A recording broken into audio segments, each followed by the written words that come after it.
ನಾವು ಸಾಮಾನ್ಯವಾಗಿ ಆ ರೀತಿ ಅಂತೀವಿ, ನಮ್ಗೆ ಯಾವುದೇ ಆಸೆ ಇಲ್ಲ, ನಮ್ಗೆ ಏನು ಬೇಡ, ಕೇವಲ ಗುರುಸೇವೆ ಶ್ರವಣ ಇದಿಷ್ಟೇ ಸಾಕು ಅಂತ ಹೇಳ್ತಾರೆ. ಭಾಳಷ್ಟು ಜನ ಹಾಗೆ ಹೇಳ್ತಾರೆ. ಎಲ್ಲಿನ ತನಕ ಹೇಳ್ತಾರಪ್ಪ ಅಂದರೆ, ಏನನ್ನೋ ಒಂದು ಸಿಗೋ ತನಕ, ಲೌಕಿಕದ ಯಾವುದನ್ನೋ ಒಂದು ಪ್ರಾಪ್ತಿ ಆಗೋ ತನಕ ಹೇಳ್ತಾರೆ. ಪ್ರಾಪ್ತಿ ಆಯಿತು ಅಂದರೆ ಮತ್ತೆ ಅದನ್ನು ತಗೊಂಡು ಮತ್ತೆ ಅದನ್ನು ವ್ಯವಹಾರ ಶುರು ಮಾಡಿಕೊಂಡು ಇದನ್ನು ಪಕ್ಕಕ್ಕೆ ತಡೆಬಿಡ್ತಾರೆ. ಇಲ್ಲಿ ನಾವು ನಚಿಕೇತ ಅಂತ ಸಿಕ್ಕಿದ್ರೂ ಆತ್ಮಜ್ಞಾನವೇ ಬೇಕು ಅಂದ ಅಷ್ಟೇ ಹೊರತು ಕೊಡ್ತೀನಿ, ಏನು ಬೇಕಾದ್ರೂ ಕೊಡ್ತೀನಿ ಎಂದಾಗಿಯೂ ಬೇಡ ಅಂದ. ಬೇಡ ಅಂದ ಅಂದರೆ ಯಾವುದೋ ಒಂದು ಭಯಕ್ಕೋಸ್ಕರ ಆಗಲಿ ಅಥವಾ ಯಾವುದೋ ಒಂದು ಬೇರೆ ಉದ್ದೇಶದಿಂದ ಆಗಲಿ ಅಲ್ಲ, ಚೆನ್ನಾಗಿ ವಿವೇಕ ಮಾಡಿ ನಾಳೆಗೆ ಇರುತ್ತೋ ಇಲ್ಲ ಇದು ತಗೊಂಡು ಏನು ಮಾಡ್ತೀರಾ ಅಂತ ಒಂದು. ಮತ್ತು ಇಂದ್ರಿಯಾಣಂ ಜರಯಂತಿ ತೇಜ, ಇಂದ್ರಿಯಗಳ ಪಟುತ್ವವನ್ನು ಹಾಳು ಮಾಡಿಬಿಡ್ತೀವಿ ಈ ಒಂದು ವಿದ್ಯೆ. ಅದಕ್ಕೆ ಅಯ್ಯೋ ಇದು ನೀನು ಕೊಡತಕ್ಕಂಥ ಭೋಗ ವಸ್ತುಗಳೆಲ್ಲ ಇಂದ್ರಿಯಗಳನ್ನು ಹಾಳು ಮಾಡುತ್ತೆ, ಬೇಡ. ಮತ್ತು ಧಾರ್ಮಿಕ ಜೀವನ ಹಾಳು ಮಾಡುತ್ತೆ, ನಮ್ಮ ಶಕ್ತಿಯನ್ನು ಹಾಳು ಮಾಡುತ್ತೆ, ಪ್ರಜ್ಞೆ ವಿವೇಕವನ್ನು ಕಳೆದುಬಿಡುತ್ತೆ. ಆದ ಕಾರಣ ಬೇಡ. ಅಷ್ಟೇ ಅಲ್ಲ, ಇಲ್ಲಪ್ಪ ಸರಿಯಾಗಿ ಉಪಯೋಗಿಸ್ಕೊಂಡ್ರೆ ಅನುಕೂಲವಾಗಿರ್ತೀಯ ನೀನು ಅಂತ ಹೇಳ್ಬೋದು. ನೀನು ಇಷ್ಟು ತನಕ ಈ ಭೌತಿಕವಾದಂಥ ಸಂಪತ್ತಿಂದ ತೃಪ್ತಿ ಪಡೆದಿರ್ತಕ್ಕಂಥವ್ರು ಯಾರೂ ಇಲ್ಲ. ನಾವಿತ್ತೇನ ತರ್ಪಣಿಯೋ ಮನುಷ್ಯ, ಇದನ್ನು ತೃಪ್ತಿ ಪಡೆದಿರ್ತಕ್ಕಂಥ ಇಷ್ಟು ತನಕ ಯಾರಿಲ್ಲ, ಈಗಲೂ ಇಲ್ಲ, ಮುಂದಕ್ಕೂ ಸಾಧ್ಯವಿಲ್ಲ. ಆದ ಕಾರಣ ಇದು ಬೇಡ ಅಂತಾನೆ. ಅದು ನಾವು ಭಾಳಷ್ಟು ಚೆನ್ನಾಗಿ ಮನನ ಮಾಡಬೇಕು.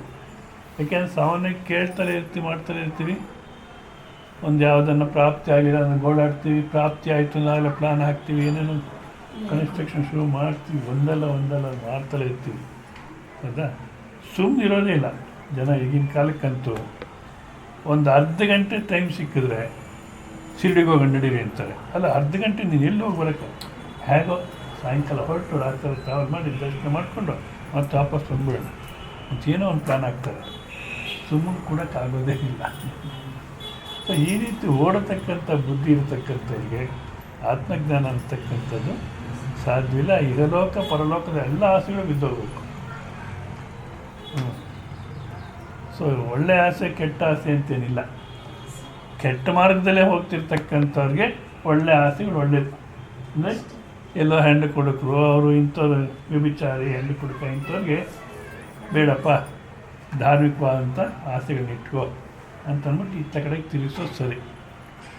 ಬಟ್ ಆದರೆ ಈ ಥರ ಓಡ್ತಿರ್ತೀವಿ, ಇದಕ್ಕೋಸ್ಕರ ಓಡ್ತಾ ಇದ್ದೀವಿ ಅಂದಾಗಿನೂ ಸರಿಯಲ್ಲ. ಎಲ್ಲ ಆಸೆಗಳಿರತಕ್ಕಂಥದ್ದು ತೆಗೆದುಹಾಕ್ಕೋಬೇಕಂದಾಗ ನಮ್ಮನ್ನು ನಾವು ಗಮನಿಸ್ತಿರ್ಬೇಕು. ಗಮನಿಸಿ ಬದಲಾವಣೆ ಮಾಡಲಿಕ್ಕೆ ಪ್ರಯತ್ನ. ಸಾಮಾನ್ಯವಾಗಿ ಶ್ರವಣ ಮಾಡ್ತಾರೆ, ಶ್ರವಣ ಮಾಡೋರಲ್ಲಿ ಬದಲಾವಣೆ ಆಗಬೇಕು ಅನ್ನತಕ್ಕಂಥದ್ದು ಇರಲ್ಲ. ಏನು ಹೇಳ್ತಾರೋ ಅದ್ರ ಪ್ರಕಾರ ನಮ್ಮ ದೃಷ್ಟಿ ಬದಲಾವಣೆ ಮಾಡ್ಕೋಬೇಕು. ಆ ದೃಷ್ಟಿ ಪ್ರಕಾರ ಜೀವನ ಬದಲಾವಣೆ ಆಗಬೇಕು. ಇವೆರಡೂ ಇರೋದೇ ಇಲ್ಲ. ಇವನ್ ಸನ್ಯಾಸ ಜೀವನದಲ್ಲೂ ಈಗಿನ ಕಾಲದಲ್ಲಿ ನೋಡಿದ್ರೆ ಬಾಬಾ ಇದು ಯಾವ ಮಟ್ಟಕ್ಕೆ ಹೋಗ್ತಾರೆ ಅಂದರೆ BPL ಕಾರ್ಡ್ ಮಾಡಿಸ್ತಾರೆ ಸನ್ಯಾಸಿಗೂ. BPL card below poverty line ಅಂತ ಮಾಡಿಸಿ ಅದರಲ್ಲಿ ಅಕ್ಕಿ ತೊಗೊಳ್ತಾರೆ, ₹1 kg ಅಕ್ಕಿ. ಅದ್ರ ತಿರ್ಗಾ ಮಾರ್ತಾರೆ. ಇದಕ್ಕೆ ಇಬ್ಬರು ಸ್ವಾಮಿಗಳಿಗೆ ದೊಡ್ಡ ಗಲಾಟೆ. ಅವರು BPL ಕಾರ್ಡ್ ಮಾಡಿಸೋದು ಯಾತಕ್ಕೆ ಅಂದರೆ ಏನೋ ಮೆಡಿಕಲ್ ಟ್ರೀಟ್ಮೆಂಟಿಗೆ ಬೇಕಾಗುತ್ತೆ ಅಂತ. ಸರಿ, ಯಾವ ಮಾಡಿಸಿರೋ ಇನ್ನು ಅಕ್ಕಿ ಕೊಡ್ತಲ್ಲ, ಯಾಕೆ ಬಿಡಬೇಕು ಅಂತ ಅಕ್ಕಿ ತೊಗೊಂಡ್ರು. ಅಕ್ಕಿ ತೊಗೊಂಡ್ರೆ ಜೊತೆಗೆ ಇನ್ನೊಬ್ಬ ಸ್ವಾಮೀಜಿ ಇದ್ದಾನೆ. ಅವನು ನೀನು ಅಕ್ಕಿ BPL ಕಾರ್ಡ್ ಮಾಡಿಸಿ ಅಕ್ಕಿ ತೊಗೊಂಡು ನಮ್ಮ ಆಶ್ರಮದಲ್ಲಿ ಇದೆಯಾ, ಅದಕ್ಕೋಸ್ಕರ ಅಕ್ಕಿ ನನ್ನ ಸೇರಿದ್ದು ಅಂತ ಈ ಸ್ವಾಮಿ. ಆ ಸ್ವಾಮಿ ನನ್ನ BPL ಕಾರ್ಡಲ್ಲಿ ಬಂದಿರೋದು, ನಾನು ದುಡ್ಡು ಕೊಟ್ಟು ತೊಗೊಂಡಿರೋದು ನಂಗೆ ಸೇರಿದ್ದು. ಇಬ್ಬರು ಮತ್ತೆ ಹೇಳ್ತಾರೆ ನಾನು ಅನ್ನೋದು ಇಲ್ಲವೇ ಇಲ್ಲ, ಬ್ರಹ್ಮನೇ ಇರೋದು ಅಂತ. ಕೊನೆಗೆ ಏನು ಮಾಡೋದು, ಕೊನೆಗೆ ಇನ್ನೊಬ್ರು ಯಾರೋ ಬಂದು ನಾನಾಗಿ ಮೊಟ್ಟ BPL ಕಾರ್ಡ್ ಕ್ಯಾನ್ಸಲ್ ಮಾಡಿಸಿ, ಭಿಕ್ಷೆ ಎತ್ಕೊಂಡು BPL ಕಾರ್ಡ್ ಯಾಕೆ ಕ್ಯಾನ್ಸಲ್ ಮಾಡಿಸಿ ಅಂತಿದ್ದೆ. ಅವ್ರು ಯಾರೋ ಕಾಂಪ್ರಮೈಸ್ ಮಾಡಿ ಏನಂದರೆ ನೀವು 15 kg ತೊಗೊಳ್ಳಿ, ಅವ್ರು 15 kg ತೊಗೊಳ್ಳಿ ಅಂತ. ಇವಾಗ ಇಬ್ಬರು 15 kg ಮಾರ್ಕ್ ಕೊಡ್ತೀವ್ರಿ. ಅಲ್ಲ 30 kg ಬರುತ್ತಂತಲ್ಲ, 15 ತೊಗೊಳ್ತಾರೆ. ಏನೋ ಇರಲಿ, ಎಷ್ಟು ಅಲ್ಲ. ಇದು ಯಾಕೆ ಹೇಳ್ತೀನಿ, ಆಸೆ ಅನ್ನತಕ್ಕಂಥ ಎಲ್ಲಿ ತನಕ ಇರುತ್ತೆ ಅಲ್ಲಿಂದ ತನಕ ಪರಮಾತ್ಮ ನೀನೇ ಬೇಕು ಅನ್ನೋದು ಬರಲಿಕ್ಕೆ ಸಾಧ್ಯ ಇಲ್ಲ. ಆದ ಕಾರಣ ನಮ್ಮನ್ನು ನೋಡಿಕೊಂಡು ಬದಲಾಯಿಸ್ಕೊಳ್ಳೋಕ್ಕೆ ಪ್ರಯತ್ನ ಮಾಡಬೇಕು. ಮತ್ತು ಪ್ರೇಯಸ್ಸು ಅನ್ನತಕ್ಕಂಥದ್ದು ಮನುಷ್ಯನ ಜೀವನದಲ್ಲಿ ಇದೆ ನೋಡಿದ್ವಿ. ಅದನ್ನು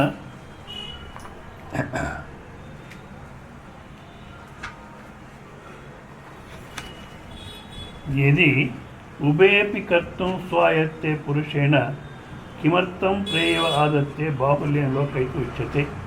ಅದರಲ್ಲಿ ನಂಬರ್ ಹುಡ್ಕೋದು ಕಷ್ಟ, ನಾವೆಲ್ಲ ಸರಿಯಾಗಿ ಹಾಕಿರಲ್ಲ ಅವರು. ನೋಡಿ, 1ನೇ ಅಧ್ಯಾಯದ 2ನೇ ವಲಿಯ 2ನೇ ಮಂತ್ರ, ಅದರಲ್ಲೂ ಅಷ್ಟೇ ಹಾಕಿಲ್ಲ ಅವರು. ಅದಕ್ಕೆ ಕೇಳಿ ಆಮೇಲೆ ಅದ್ರಲ್ಲಿ ಬೇಕಾದರೆ ಲಾಸ್ಟಲ್ಲಿ ಕೊಟ್ಟಿರ್ತಾರೇನೋ ಯಾವ ಪೇಜಲ್ಲಿದೆ ಅಂತ ನೋಡಿ. ಇಲ್ಲ, ಕೊಟ್ಟಿಲ್ಲ ಅವರು. ಇಲ್ಲ ಬಿಡಿ, ಇವಾಗ ಕೇಳಿ ಆಮೇಲೆ ನೋಡಿ ಮಿತ್ರಿ. ಇವಾಗ ಮುಚ್ಚಿಟ್ಬಿಡಿ, ಹುಡ್ಕೋದಲ್ಲೇ ಮನಸ್ಸಲ್ಲಿ ಹೋಗುತ್ತೆ. ಯದಿ ಉಭಯಪಿ ಕರ್ತುಂ ಸ್ವಾಯತ್ತೆ ಪುರುಷೇಣ ಕಿಮರ್ಥಂ ಪ್ರೇಯವಾದತ್ತೆ ಬಾಹುಲ್ಯ ಲೋಕೈತು ಉಚ್ಯತೆ. ಎರಡನ್ನು ಶ್ರೇಯಸ್ಸು ಪ್ರೇಯಸ್ಸು ಎರಡನ್ನು ಮಾಡುವುದು ಪುರುಷನ ತನ್ನ ಅಧೀನದಲ್ಲಿ ಇರುವುದಾದರೆ, ಅಂದರೆ ನೀನು ಪ್ರೇಯಸ್ಸಾದರೂ ಆರಿಸ್ಕೋಬೋದು, ಶ್ರೇಯಸ್ಸಾದರೂ ಆರಿಸ್ಕೋಬೋದು. ಅದಕ್ಕೋಸ್ಕರ ಯಾವುದನ್ನು ಆರಿಸ್ಕೊಳ್ತು ಅದಕ್ಕೆ ಸಾಧನೆ ಮಾಡ್ಕೋಬೋದು. ಇದು ನಿನ್ನ ಅಧೀನದಲ್ಲೇ ಇದೆ ಅಂತ ಇಷ್ಟು ಮುಂಚೆ ಹೇಳಿದ್ರು. ಮನುಷ್ಯನ ಅಧೀನದಲ್ಲೇ ಇದೆ ಅಂತ. ಹಾಗಿದ್ಮೇಲೆ ಬಹಳವಾಗಿ ಪ್ರೇಯಸ್ಸನ್ನು ಏಕೆ ತೆಗೆದುಕೊಳ್ಳುತ್ತಾರೆ? ಬಹಳವಾಗಿ ಪ್ರೇಯಸ್ಸನ್ನು ಯಾಕೆ ತಗೊಳ್ತಾರೆ ಅಂದರೆ, ಶ್ರೇಯಶ್ಚ ಪ್ರೇಯಶ್ಚ ಮನುಷ್ಯಮೇತಃ ತೌ ಸಂಪರೀತ್ಯ ವಿಮಕ್ತಿ ಧೀರಾಃ ಶ್ರೇಯೋ ಹಿ ಧೀರೋ ಅವಿಪ್ರೇಯಸೋ ವೃಣೀತೆ ಪ್ರೇಯೋ ಮಂದೋ ಯೋ ಕ್ಷೇಮಾದೃಣೀತೆ. ಶ್ರೇಯಶ್ಚ ಪ್ರೇಯಶ್ಚ ಮನುಷ್ಯಮೇತಃ ತೌ ಸಂಪರೀತ್ಯ ವಿಮಕ್ತಿ ಧೀರಾಃ ಶ್ರೇಯೋ ಹಿ ಧೀರೋ ವಿಪ್ರೇಯಸೋ ವೃಣೀತೆ ಪ್ರೇಯೋ ಮಂದೋ ಯೋ ಕ್ಷೇಮಾದೃಣೀತೆ. ಸತ್ಯಂ ಸ್ವಾಯತ್ತೆ ಅಂದರೆ ಮನುಷ್ಯನ ಅಧೀನದಲ್ಲೇ ಇದೆ, ಯಾವುದನ್ನು ಬೇಕಾದರೂ ಆರಿಸ್ಕೋಬೋದು. ತಥಾಪಿ ಸಾಧನತಃ ಪರತಶ್ಚ ಮಂದಬುದ್ಧಿನ ಅಂದರೆ ಮಂದಬುದ್ಧಿ, ವಿವೇಕ ಮಾಡತಕ್ಕಂಥ ಸಾಮರ್ಥ್ಯ ಇಲ್ಲ ಹೌದಾ, ಅಂಥವ್ರಿಗೆ ಸಾಧನತಃ ಸಾಧನೆ ಅನ್ನೋದು ಯಾವ ಸುಲಭ, ಫಲ ಅನ್ನತಕ್ಕಂಥ ಯಾವ ಶ್ರೇಷ್ಠವಾದಂಥ ಫಲ ಅನ್ನತಕ್ಕಂಥ ವಿವೇಕ ರೂಪೇ ಸತಿ ವ್ಯಾಮಿಶ್ರೀಭೂತಿ ಇವ. ಅಂದರೆ ಯಾವುದು ಸಾಧನೆ ಮಾಡತಕ್ಕಂಥ ಸುಲಭ, ಫಲ ಯಾವುದರಲ್ಲಿ ಶಾಶ್ವತವಾದ ಫಲ ಬರುತ್ತೆ ಅನ್ನತಕ್ಕಂಥದ್ದನ್ನು ವಿವೇಕ ಮಾಡಬೇಕು. ಆದರೆ ಮಂದಬುದ್ಧಿ ಆಗಿರುತ್ತೆ ಇವ್ರಿಗೆ ವಿವೇಕ ಮಾಡತಕ್ಕದ್ದು ಕಷ್ಟವಾಗುತ್ತೆ. ಯಾಕೆಂದರೆ ಎರಡು ಒಟ್ಟಿಗೆ ಸೇರಿಬಿಟ್ಟಿದೆಯೇನೋ ಅನ್ನೋ ಥರ ಇರುತ್ತೆ, ಸರಿಯಾಗಿ ವಿವೇಕ ಮಾಡ್ಕೊಳ್ಳಿಕ್ಕಾಗಲ್ಲ. ಇವ ಮನುಷ್ಯಂ ಪುರುಷಂ ಆಯಿತಃ ಪ್ರಾಪ್ತ ಶ್ರೇಯಶ್ಚ ಪ್ರೇಯಶ್ಚ ಇವೆರಡು ಅವನ ಮುಂದೆ ಬಂದು ನಿಲ್ಲುತ್ತೆ. ಸೊ ಸಾಧನತಃ ಫಲತಃ ಯಾವ ರೀತಿ ವಿವೇಕ ಮಾಡ್ಕೋಬೇಕು ಅನ್ನೋದು ಒಂದು ಅಷ್ಟೊಂದು ಅರ್ಥವಾಗಲ್ಲ ಮಂದಬುದ್ಧಿಯವರಿಗೆ. ಅಥೋ ಹಂಸಯು ಅಂಬಸಃ ಪಯಃ ಅಂತ ಒಂದು ದೃಷ್ಟಾಂತ ಕೊಡ್ತಾರೆ. ಈ ಹಂಸ ಪಕ್ಷಿಗೆ ಹಾಲು ನೀರು ಎರಡು ಬೆರೆಸಿಟ್ಬಿಟ್ರೆ ಅದು ಹಾಲನ್ನು ಮಾತ್ರ ತಗೊಳುತ್ತೆ, ನೀರನ್ನು ಬಿಟ್ಟುಬಿಡುತ್ತೆ ಅಂತಾರೆ. ನಾನೇನದನ್ನು ಪರೀಕ್ಷೆ ಮಾಡೋಕ್ಕೆ ಹೋಗಿಲ್ಲ. ಬಟ್ ಏನು ಹೇಳ್ತಾರೆ ಅಂದರೆ, ಹಾಲು ನೀರು ಎರಡನ್ನು ಬೆರೆಸಿಟ್ಟಾಗ ಅದು ಕೊಕ್ಕು ದ್ರಾವಕದಲ್ಲಿ ಇಟ್ಟರೆ ತಕ್ಷಣ ಹೊಡೆದು ಬಿಡುತ್ತಂತೆ, ಹಾಲು ಹೊಡೆಯುತ್ತೆ. ಸೊ ಅವಾಗ ಆ ಗಟ್ಟಿ ಮಾತ್ರ ತಗೊಳುತ್ತೆ, ನೀರನ್ನು ಬಿಟ್ಟುಬಿಡುತ್ತೆ. ಸೊ ಈ ರೀತಿ ಮಾಡುತ್ತಂತೆ. ಸೊ ಆ ರೀತಿಯಲ್ಲಿ ವಿವೇಕ ಮಾಡತಕ್ಕಂಥ ಶಕ್ತಿ ಇರಬೇಕು. ತೌ ಶ್ರೇಯ ಪ್ರೇಯ ಪದಾರ್ಥವು ಸಂಪರೀತ್ಯ, ಹಂಸ ಯಾವ ರೀತಿ ಹಾಲು ನೀರನ್ನು ಬೇರೆ ಮಾಡುತ್ತೆಯೋ ಆ ರೀತಿ ಇಲ್ಲಿ ಸಮ್ಯಕ್ ಪರಿಗಮ್ಯ, ಚೆನ್ನಾಗಿ ವಿವೇಕ ಮಾಡಿ, ಮನಸ್ಸಿನಿಂದ ಆಲೋಚನೆ ಮಾಡಿ, ಗುರುಲಾಘವಂ ವಿನುವಿನಕ್ತಿ ಕೃತಕ್ ಕರೋತಿ ಧೀರಾಃ. ಗುರುಲಾಘವಂ ಯಾವುದನ್ನು ತೊಗೊಂಡ್ರೆ ಸಾಧನೆ ಅನ್ನತಕ್ಕ ಸುಲಭ, ಯಾವುದನ್ನು ತೊಗೊಂಡ್ರೆ ಸಾಧನೆ ಅನ್ನತಕ್ಕ ಕಷ್ಟ, ಯಾವುದನ್ನು ಆರಿಸ್ಕೊಂಡ್ರೆ ಶಾಶ್ವತವಾದ ಫಲ ಸಿಗುತ್ತೆ, ಯಾವುದನ್ನು ಆರಿಸ್ಕೊಂಡ್ರೆ ಇದು ಅನಿತ್ಯವಾದಂಥ ಫಲ ಸಿಗುತ್ತೆ ಅನ್ನತಕ್ಕಂಥದ್ದನ್ನು ಧೀರ ಧೀಮಾನ್ ವಿವೇಕ ಶಕ್ತಿ ಇರತಕ್ಕಂಥವನು ಯೋಚನೆ ಮಾಡ್ತಾನೆ. ಹೌದಾ? ವಿವಿಚ್ಯ ಚ ಆ ರೀತಿ ವಿವೇಕ ಅನ್ನತಕ್ಕ ಮಾಡಿ ಶ್ರೇಯೋಹಿ ಶ್ರೇಯವ ಅಭಿವೃಣೀತೆ ಅಭ್ಯರ್ಥಿತ್ವಾತ್ ಪ್ರೇಯಸಃ ಅಂದರೆ ಪ್ರೇಯಸ್ಸಿಗಿನ್ನ ಶ್ರೇಷ್ಠವಾಗಿರ್ತಕ್ಕಂಥ ಶ್ರೇಯಸ್ಸನ್ನೇ ಆರಿಸ್ಕೊಳ್ತಾನೆ. ಶ್ರೇಯಸ್ಸನ್ನೇ ಆರಿಸ್ಕೊಳ್ತಾನೆ. ಅವನು ಯಾರಂದರೆ ಧೀರ, ವಿವೇಕ ಮಾಡತಕ್ಕಂಥ ಶಕ್ತಿ ಇರೋನು. ಚೆನ್ನಾಗಿ ಗೊತ್ತಾಗುತ್ತೆ. ಇವಾಗ ನೋಡಿ, ಮಾನಸ ಸರೋವರಕ್ಕೆ ಹೋಗ್ಬೇಕು, ಎಷ್ಟು ಕಷ್ಟ. ಮೊದಲು ಅಪ್ಲಿಕೇಶನ್ಗಳು ಹಾಕಬೇಕು, ಆ ಗೌರ್ಮೆಂಟ್ನಾಗೆಲ್ಲ ಲಂಚ ಕೊಡಬೇಕು, ಮತ್ತು ಮೆಡಿಕಲ್ ಸರ್ಟಿಫಿಕೇಟ್ ಮಾಡಿಸ್ಬೇಕು, ಏನೇನೋ ರಾಮಾಯಣ. ಮತ್ತು ಅಲ್ಲಿ ಹೋದರೆ ಆ ಮಿಲ್ಟ್ರಿ ಕ್ಯಾಂಪ್ಸಲ್ಲಿ ಮಲಗಿರಬೇಕು ಆ ಚಳಿನಲ್ಲಿ. ಭಾಳ ಕಷ್ಟ ಬಿಡಿ, ಅಷ್ಟೇನು ಸುಲಭ ಅಲ್ಲ ಅದು. ಹೌದಾ? ಆದರೂ ಅದಕ್ಕೆ ಪ್ಲ್ಯಾನ್ ಆಗ್ತಾರೆ ಹೊರತು ಇಲ್ಲಿ ಬಂದು ಸುಮ್ಮನೆ ಕೂತೀವಿ, ಅರ್ಥವಾದರೆ ಆಯಿತು, ಇಲ್ಲ ಅಂದರೆ ಏನು ಲಾಸ್ ಏನಿಲ್ಲ, ಏನು ತೊಂದರೆನೂ ಇಲ್ಲ. ಅರ್ಥವಾಯಿತೋ ಜನ್ಮ ಸಾರ್ಥಕ, ಅರ್ಥ ಆಗಲಿಲ್ಲ ಚೆನ್ನಾಗಿ ನಿದ್ದು ಬರುತ್ತೆ. ಹೌದಾ? ಯಾವ ರೀತಿ ತೊಂದರೆನೂ ಇಲ್ಲ, ದುಡ್ಡು ಖರ್ಚಿಲ್ಲ, ಏನೂ ಇಲ್ಲ. ಸುಮ್ಮನೆ ಕೇಳಿ ಅಂದರೆ ವರಂಗಲಲ್ಲಿ ಅದೇ ಯಾರೋ ಒಂದು ಸಲ ಪ್ರಸಾದ ತಂದುಕೊಟ್ರು. ಪ್ರವಚನಕ್ಕೆ ಹೋಗಿದ್ದೆ, ಪ್ರಸಾದ ತಂದುಕೊಟ್ರು. ಎಕ್ಕಡೆ ಈ ಪ್ರಸಾದ, ಇಲ್ಲಿ ಯಾವ್ದು ಪ್ರಸಾದ ಅಂದರೆ ಮಾನಸ ಸರೋವರಕ್ಕೆ ಹೋಗಿದ್ವಿ, ఈ 4వ పోయినాము, 4ನೇ సಲ ಹೋಗಿದ್ದೀವಿ ಅಂದರು. చాలా మంచిది, మీరు వచ్చినారు, అక్కడ దర్శనం చేసుకొని ಇಲ್ಲಿ ಈ ಥರ ಪ್ರವಚನ ವ್ಯವಸ್ಥೆ ಆಗಿದೆ, ನೀನೇ ಪರಮಾತ್ಮ ಸ್ವರೂಪ ಅನ್ನೋ ಪ್ರವಚನ ಹೇಳ್ತಿದ್ದಾರೆ, ಬಂದು ಕೇಳಿ ಅಂದರೆ ನಮಗೆ ಬರಬೇಕು ಅನ್ನೋದಿದೆ, ಬರಬೇಕು ಅಂತಿದ್ದೀವಿ. ಅದೇ ಅಲ್ಲ, ಭಾಳ ದೂರ, ಟೈಮ್ ಇಲ್ಲ, ಭಾಳ ದೂರ, ಬರಲಿಕ್ಕೆ ಆಗಲ್ಲ, ಭಾಳ ದೂರ ಅಂದರು.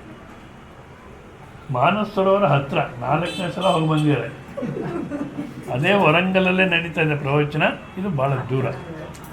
ಅಂದರೆ ಅಷ್ಟೊಂದು ಶ್ರಮ ತಗೊಳ್ಳಿಕ್ಕೆ ಒಪ್ಪುತ್ತೆ.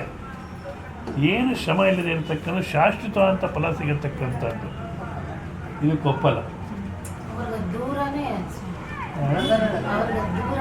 ಅಲ್ಲ ಅಲ್ಲ, ಈ ವಿವೇಕ ಅನ್ನತಕ್ಕಂಥದ್ದು ಮಾಡೋ ಶಕ್ತಿ ಇಲ್ಲ. ಅದು ಜನ್ಮ ಸಂಸ್ಕಾರದಿಂದ ಇರ್ಬೋದು, ಇಲ್ಲ ಲೋಭ ಇರ್ಬೋದು, ಏನೋ ಒಟ್ಟಿನಲ್ಲಿ ವಿವೇಕ ಮಾಡತಕ್ಕಂಥ ಶಕ್ತಿ ಇಲ್ಲ. ಅದನ್ನು ಹೇಳ್ತದೆ, ಯಹತು ಮಂದ ಅಲ್ಪ ಬುದ್ಧಿ, ಮಂದ ವಿವೇಕ ಮಾಡತಕ್ಕಂಥ ಶಕ್ತಿ ಇಲ್ಲದೆ ಇರತಕ್ಕಂಥವ್ರು ಅಲ್ಪ ಬುದ್ಧಿ. ಜರುಕೊಳ್ಳಿ, ಸರಿ, ನೀವು ಸ್ವಲ್ಪ ಮುಂದಿಗೆ ಜರುಗಿ. ಅಲ್ಪ ಬುದ್ಧಿ ಸ ವಿವೇಕ ಅಸಾಮರ್ಥ್ಯ, ವಿವೇಕ ಸಾಮರ್ಥ್ಯ ಅನ್ನತಕ್ಕಂಥದ್ದು ಇಲ್ಲ. ಯೋಗಕ್ಷೇಮ ನಿಮಿತ್ತಂ ಶರೀರಾದ್ಯುಪಚಯ ರಕ್ಷಣಾ ನಿಮಿತ್ತಂ ಇತ್ಯೇತತ್.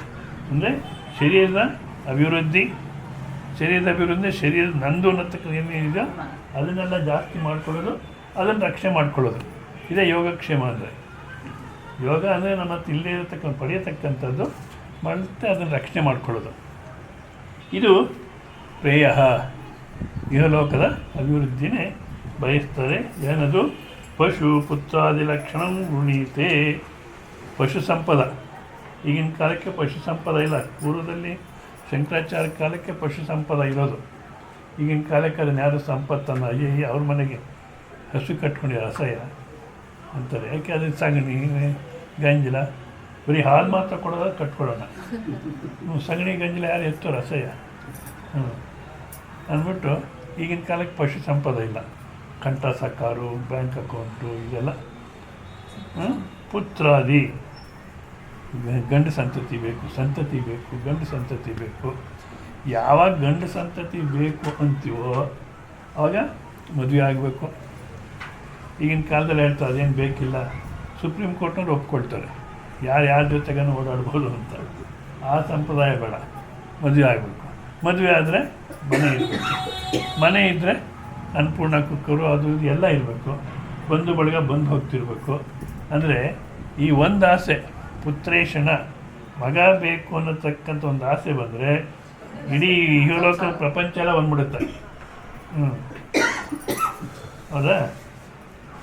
ಮತ್ತು ಇನ್ನು ಆದಿ, ಅದೇ ಪುತ್ರ ಆದಿ ಅಂದರೆ ಎಲ್ಲನೂ ಬಂದ್ಬಿಡುತ್ತೆ. ಇದನ್ನೇ ಪ್ರಣೀತೆ ಬಯಸ್ತಾರೆ. ಯಾರಪ್ಪ ಅಂದರೆ ಮಂದಬುದ್ಧಿ. ಆದರೆ ಸಮಾಜದಲ್ಲಿ ಯಾರು ಅದನ್ನು ಇಹಲೋಕದ ಅಭಿವೃದ್ಧಿಯನ್ನೇ ಬಯಸ್ಯಾರೋ ಅವರನ್ನೇ ಸಮಾಜ ಬುದ್ಧಿವಂತ ಅನ್ನುತ್ತೆ. ಅವ್ರನ್ನೇ ಸಮಾಜ ಬುದ್ಧಿವಂತ ಅಂತ ಹೇಳುತ್ತೆ. ಈ ಮೋಕ್ಷ ಬಯಸ್ತಕ್ಕಂಥ ಮೂರ್ಖಿ ಅಂತ ಮೋಕ್ಷ ನೀವು ತಲೆ ಇವನೇನು ವಿವೇಕಾನಂದ ಆಗ್ತಾನೋ ಏನು ಅಂತ ಈ ರೀತಿ ಸಮಾಜ ಇಹಲೋಕದ ಅಭಿವೃದ್ಧಿಯನ್ನೇ ಬಯಸ್ತಾರ ಸಮಾಜ ಒಪ್ಕೊಳ್ಳುತ್ತೆ. ಮೋಕ್ಷಕ್ಕೆ ಹೋಗತಕ್ಕಂಥ ಸಮಾಜ ಒಪ್ಪಲು ಯಾವಾಗ ಒಪ್ಪುತ್ತೆ? ಅವರು ಮೋಕ್ಷ ಅನ್ನತಕ್ಕಂಥದ್ದನ್ನು ಪಡೆದು ಏನೋ ಒಂದು ಸ್ವಲ್ಪ ಹೇಳಲಿಕ್ಕೆ ಶುರು ಮಾಡೋದು ಅಂದಾಗಾದರೂ ಒಪ್ಪುತ್ತೆ. ಇಲ್ಲ ನಾನು ಶರೀರ ಬಿಟ್ಟ ಮೇಲೆ ಒಪ್ಪುತ್ತೆ. ಈಗ ಇವರು ಶಿರ್ಡಿ ಸಾಯಿಬಾಬಾ ಇದ್ದಾಗೆ, ಶಿರ್ಡಿ ಸಾಯಿಬಾಬಾ ಬದುಕಿದ್ದಾಗ ಯಾರು ಒಂದು ದಿವಸ ಭಿಕ್ಷಾನೂ ಕೊಡಲಿಲ್ಲಂತೆ. ಪಾಪ ಉಪವಾಸನೇ ಸಾಯೋರು. ಇವಾಗ ಆ ವಿಗ್ರಹದ ಮುಂದೆ ಅದೆಷ್ಟು ಪ್ರಸಾದ ಇಟ್ಟಿರ್ತಾರೋ. ವೇಣುವಾನಂದಗಿರಿ ಅಂತ ಒಬ್ಬರಿದ್ದರು ಅಗರಮ್ಮಲ್ಲಿ. ಅವರಿದ್ದಾಗ ಪ್ರವಚನ ನಡೆಯೋದು ವರ್ಷಕ್ಕೊಂದ್ಸಲ. 100 ಜನ ಬಂದರೆ ಜಾಸ್ತಿ, ಊಟಕ್ಕೆ ಜಾಸ್ತಿ ಜನ ಇರೋರು. ಪ್ರವಚನದಲ್ಲಿ ಸಾಮಾನ್ಯ 100 ಜನ ಕೂತ್ಕೊಳ್ತಲೇ ಇರಲಿಲ್ಲ. ಹೌದಾ? ಮೊನ್ನೆ ಅವ್ರ ಶರೀರ ಬಿಟ್ಟರು. ಅವ್ರ ಮಂಡಲ ಆರಾಧನಾ ಕಾರ್ಯಕ್ರಮಕ್ಕೆ ಎಷ್ಟು ಜನ ಬಂದಿರೋ? ಒಂದು 3,000 ಜನ ಬಂದಿರೋ ಏನೋ. ಅಲ್ಲಿ ಸ್ವಾಮಿಗಳಿಗೆ ಕೂತ್ಕೊಂಡು ತಿನ್ನೋಕ್ಕೆ ಸ್ಥಳನೇ ಇಲ್ಲ. ಸ್ವಾಮಿಗಳ ಟೇಬಲೆಲ್ಲ ಅವರೇ ಆಕ್ಯುಪೈ ಮಾಡ್ಕೊಂಬಿಟ್ಟಿದ್ದಾರೆ. ಅಲ್ಲ, ಸ್ವಾಮಿಗಳು ಎಲ್ಲಿ ಕೂತ್ಕೋಬೇಕು? ಎಲ್ಲನೂ ಕೂತ್ಕೊಳ್ಳಿ ಈ ಥರ. ಸರಿ, ನಾನು ಹೋದೆ, ಯಾವುದೋ ಒಂದು ಟೇಬಲಲ್ಲಿ ಕೂತೆ. ಇಲ್ಲ, ಹೆಣ್ಮಕ್ಳಿದ್ದು ಒಂದು ಸ್ಟೂಲ್ ಖಾಲಿ ಇತ್ತು, ಕೂಡ್ತೀನಿ ಅಂತ ಕೂತೆ. ಆಮೇಲೆ ಕೇಳಿದೆ, ನೀವೆಲ್ಲ ಯಾಕೆ ಬಂದ್ರಿ? ಅವ್ರಿಗೇನು ಆನ್ಸರ್ ಇಲ್ಲ. ಸ್ವಾಮಿಗಳು ಬದುಕಿದ್ದಾಗ ಪ್ರತಿ ವರ್ಷ ನಾನು ಬರ್ತಾ ಇದ್ದೀನಿ, ಬನ್ನಿ ಒಳ್ಳೆ ಮಾತು ಕೇಳಿದ್ರೆ ನೀವೊಬ್ಬರು ಬರಲಿಲ್ಲ. ಇವತ್ತಿನ ದಿವಸ ಅವ್ರು ಸತ್ತಿದ್ದಾರೆ ಅಂದರೆ ಇಷ್ಟೊಂದು ಜನ ಬಂದಿದ್ದಾರೆ. ಯಾಕೆ? ಸದ್ಯ ಮುಗೀತಪ್ಪ ಇವ್ರ ಕತೆ ಅಂತ ಬಂದರು. ಯಾಕೆ ಬಂದ್ರಿ ಅಂದರೆ ನಿಜವಲ್ಲ ಅವ್ರಿಗೇನು ಆನ್ಸರ್ ಇಲ್ಲ. ಯಾಕೆಂದರೆ ಹುಚ್ಚುತನ ನಮ್ಮದೆಲ್ಲ.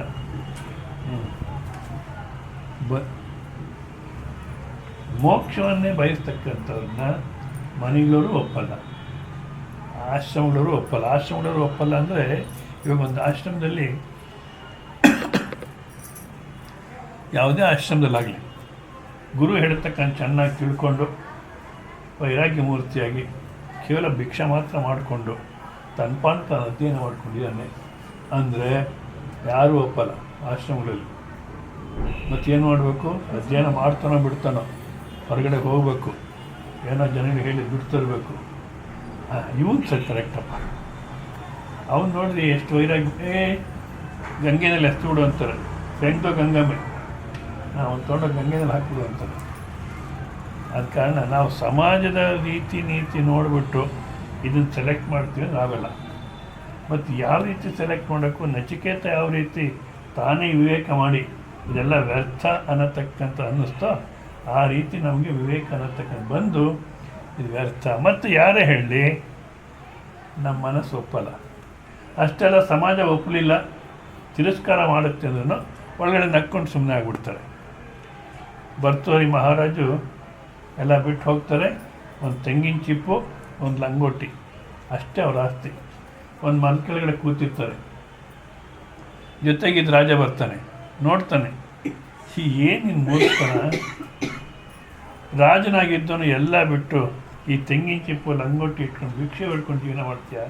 ಎಷ್ಟು ಮೂರ್ತನ ನಿಂದು ಅಂದರೆ ಅವ್ರು ಹೇಳ್ತಾರೆ, ನಾನು ಇಡೀ ಸಂಪತ್ತೆಲ್ಲ ಕೊಟ್ಬಿಟ್ಟು ಈ ತೆಂಗಿನ ಚಿಪ್ಪು ಲಂಗೋಟಿ ತೊಗೊಂಡಿದ್ದೀನಿ. ಇದರಲ್ಲಿ ಇರತಕ್ಕಂಥ ಆನಂದ ನಿಂಗೆ ಅರ್ಥ ಆಗೋಲ್ಲ, ಹೇಳೋದು ಗೊತ್ತಾಗೋಲ್ಲ. ಹೋಗು, ಅಂತಾರೆ. ಸೊ ಅದಕ್ಕೆ ಆ ವಿವೇಕ ಅನ್ನತಕ್ಕಂಥದ್ರಿಂದಲೇ ನಾವು ಮೋಕ್ಷ ಮಾರ್ಗಕ್ಕೆ ಬರಬೇಕು. ಮತ್ತು ಇನ್ಯಾವ ದೃಷ್ಟಿಯಿಂದ ಬಂದ್ರೂ ಸರಿ ಹೋಗಲ್ಲ ಅಂತ ಹೇಳ್ತಾ, ಸೊ ಇದರಲ್ಲಿ ವಿವೇಕ ಇರತಕ್ಕಂಥ ವಿವೇಕ ಮಾಡೋ ಶಕ್ತಿ ಇರೋರು ಶ್ರೇಯಸ್ಸೇ ಬೇಕು ಅಂತಾರೆ. ವಿವೇಕ ಮಾಡತಕ್ಕ ಶಕ್ತಿ ಇಲ್ಲದೆ ಇರತಕ್ಕಂಥವ್ರು ಶ್ರೇಯಸ್ಸನ್ನು ಪಡಿತಾರೆ. ಸತ್ವಂ ಪ್ರಿಯಾನ್ ಪ್ರಿಯರೂಪಾಗುಂಶ್ಚ ಕಾಮಾನ್ ಅಭಿಧ್ಯಾಯನ್ ನಚಿಕೇತೋ ಅತ್ಯಸಾಕ್ಷಿ ನೈತಾಗಂ ಶೃಂಕಂ ವಿತ್ತಮಯೀಮವಾಪ್ತು ಯಸ್ಯಾಂ ಮಜ್ಜಂತಿ ಬಹೋ ಮನುಷ್ಯಾಃ. ಸತ್ವಂ ಪ್ರಿಯಾನ್ ಪ್ರಿಯರೂಪಾಂಶ್ಚ ಕಾಮಾನ್ ಅಭಿಧ್ಯಾಯನ್ ನಚಿಕೇತೋ ಅತ್ಯಸಾಕ್ಷಿ ನೈತಾಗಂ ಶೃಂಕಾಂ ವಿತ್ತಮಯೀಮವಾಪ್ತು ಯಸ್ಯಾಂ ಮಜ್ಜಂತಿ ಬಹೋ ಮನುಷ್ಯಾಃ. ಆದರೆ ನಚಿಕೇತ ವಿವೇಕ ಇರತಕ್ಕಂಥವರು ಶ್ರೇಯಸ್ಸನ್ನೇ ಬಯಸ್ತಾರೆ, ಅವಿವೇಕಿಗಳು ಈ ಲೌಕಿಕವನ್ನೇ ಬಯಸ್ತಾರೆ ಅಂಥೇಳಿ ಈಗ ನಚಿಕೇತಂಗೆ ಹೇಳ್ತಾ ಇದ್ದಾನೆ. ಸ ತ್ವಂ ಪ್ರಿಯಾನ್ ಪ್ರಿಯರೂಪಾಂಶ್ಚ ಕಾಮಾನ್ ಪುನಃ ಪುನಃ ಮಯ ಪ್ರಲೋಭ್ಯಮಾನೋಪಿ. ಮತ್ತೆ ಮತ್ತೆ ನಾನು ನಿನ್ನ ಪ್ರಲೋಭನೆ ಮಾಡಿದ್ರು ಕೂಡ ನೀನು ಪ್ರಿಯಾನ್ ಪುತ್ರಾದೀನ್ ಶತಾಯುಷ ಪುತ್ರ ಪ್ರವೃತ್ತವನಿಶ್ವ 100 ವರ್ಷ ಬದುಕತಕ್ಕಂಥ ಮಕ್ಕಳು ಮೊಮ್ಮಕ್ಕಳನ್ನ ಕೇಳು ಅಂದೆ. ಅದನ್ನು ಬಿಟ್ಟೆ ನೀನು. ಪ್ರಿಯರೂಪಾಂಶ್ಚ ಅಪ್ಸರ ಪ್ರವೃತ್ತಿ ಲಕ್ಷಣ, ಅಪ್ಸರ ಸ್ತ್ರೀಯರು ಅವ್ರಿಗೆ ರಥಗಳನ್ನು ಕೊಡ್ತೀನಿ ಅಂತೆಲ್ಲ ಹೇಳಿದೆ. ಅದು ನೀನು ಕಾಮಾನ್ ಅಭಿಧ್ಯಾಯನ್, ಈ ಆಸೆಗಳು ಈ ಭೋಗ ವಸ್ತುಗಳನ್ನ ಅಭಿಧ್ಯಾಯನ್ ಚಿಂತಯನ್, ಚೆನ್ನಾಗಿ ಆಲೋಚನೆ ಮಾಡಿ.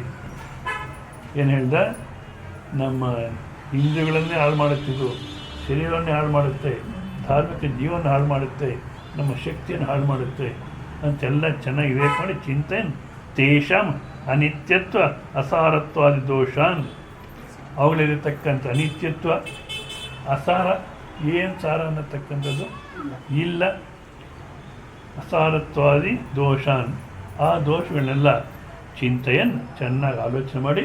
ಈ ನಚಿಕೇತ ಅತ್ಯಸಾಕ್ಷಿ ಅತಿಸೃಷ್ಟವಾನ್ ಪರಿತ್ಯಕ್ತವಾನ್ ಅಸಿ, ಎಲ್ಲವನ್ನು ಬಿಟ್ಟುಬಿಟ್ಟೆ, ಕೊಡ್ತೀನಿ ಅಂದ್ರೂ ಬೇಡ ಅಂದೆ. ಅಹೋ ಬುದ್ಧಿಮತ್ತ, ಬಾ ಎಷ್ಟು ಬುದ್ಧಿ ನಿಂದು, ಎಷ್ಟು ವಿವೇಕ, ಈ ವಯಸ್ಸಿಗೆ ಎಷ್ಟು ವಿವೇಕ, ಅಹೋ ಬುದ್ಧಿಮತ್ತ. ಸಾಮಾನ್ಯ ನಮಗೇನಾಗುತ್ತೆ ಅಂದರೆ, ಯಾರನ್ನ ಕಷ್ಟಪಡ್ತೀರ ಸಂಸಾರದಲ್ಲಿ ಅಂದರೆ ಅವನ ಬುದ್ಧಿ ಇಲ್ಲ ಬಿಡು, ಅವನು ಸರಿ ಇಲ್ಲ, ಆಕೆ ಸರಿ ಇಲ್ಲ, ಹೀಗೆ ಹೇಳ್ತೀವಿ ಹೊರತು ಈ ಸಂಸಾರ ಅನ್ನತಕ್ಕಂಥ, ಈ ಲೌಕಿಕ ಅನ್ನತಕ್ಕಂಥ ಇದರಲ್ಲಿ ದುಃಖ ಇದೆ ಅಂತ ಯಾರು ಒಪ್ಕೊಳ್ಳಲ್ಲ. ಅಂದರೆ ಅವ್ರು ಸರಿ ಇಲ್ಲ, ಅವನು ಸರಿಯಾಗಿ ಜೀವನ ಮಾಡೋಕ್ಕೆ ಗೊತ್ತಿಲ್ಲ, ಅದಕ್ಕೆ ಬದಲಾಡ್ತಾರೆ ಅಂತೇಳಿ ತಗೊಳ್ತಾರೆ. ಹೌದಾ? ಅಷ್ಟರ ಮೇಲೆ ಕೊಡಿ ಬೇಕಾದ್ರೆ.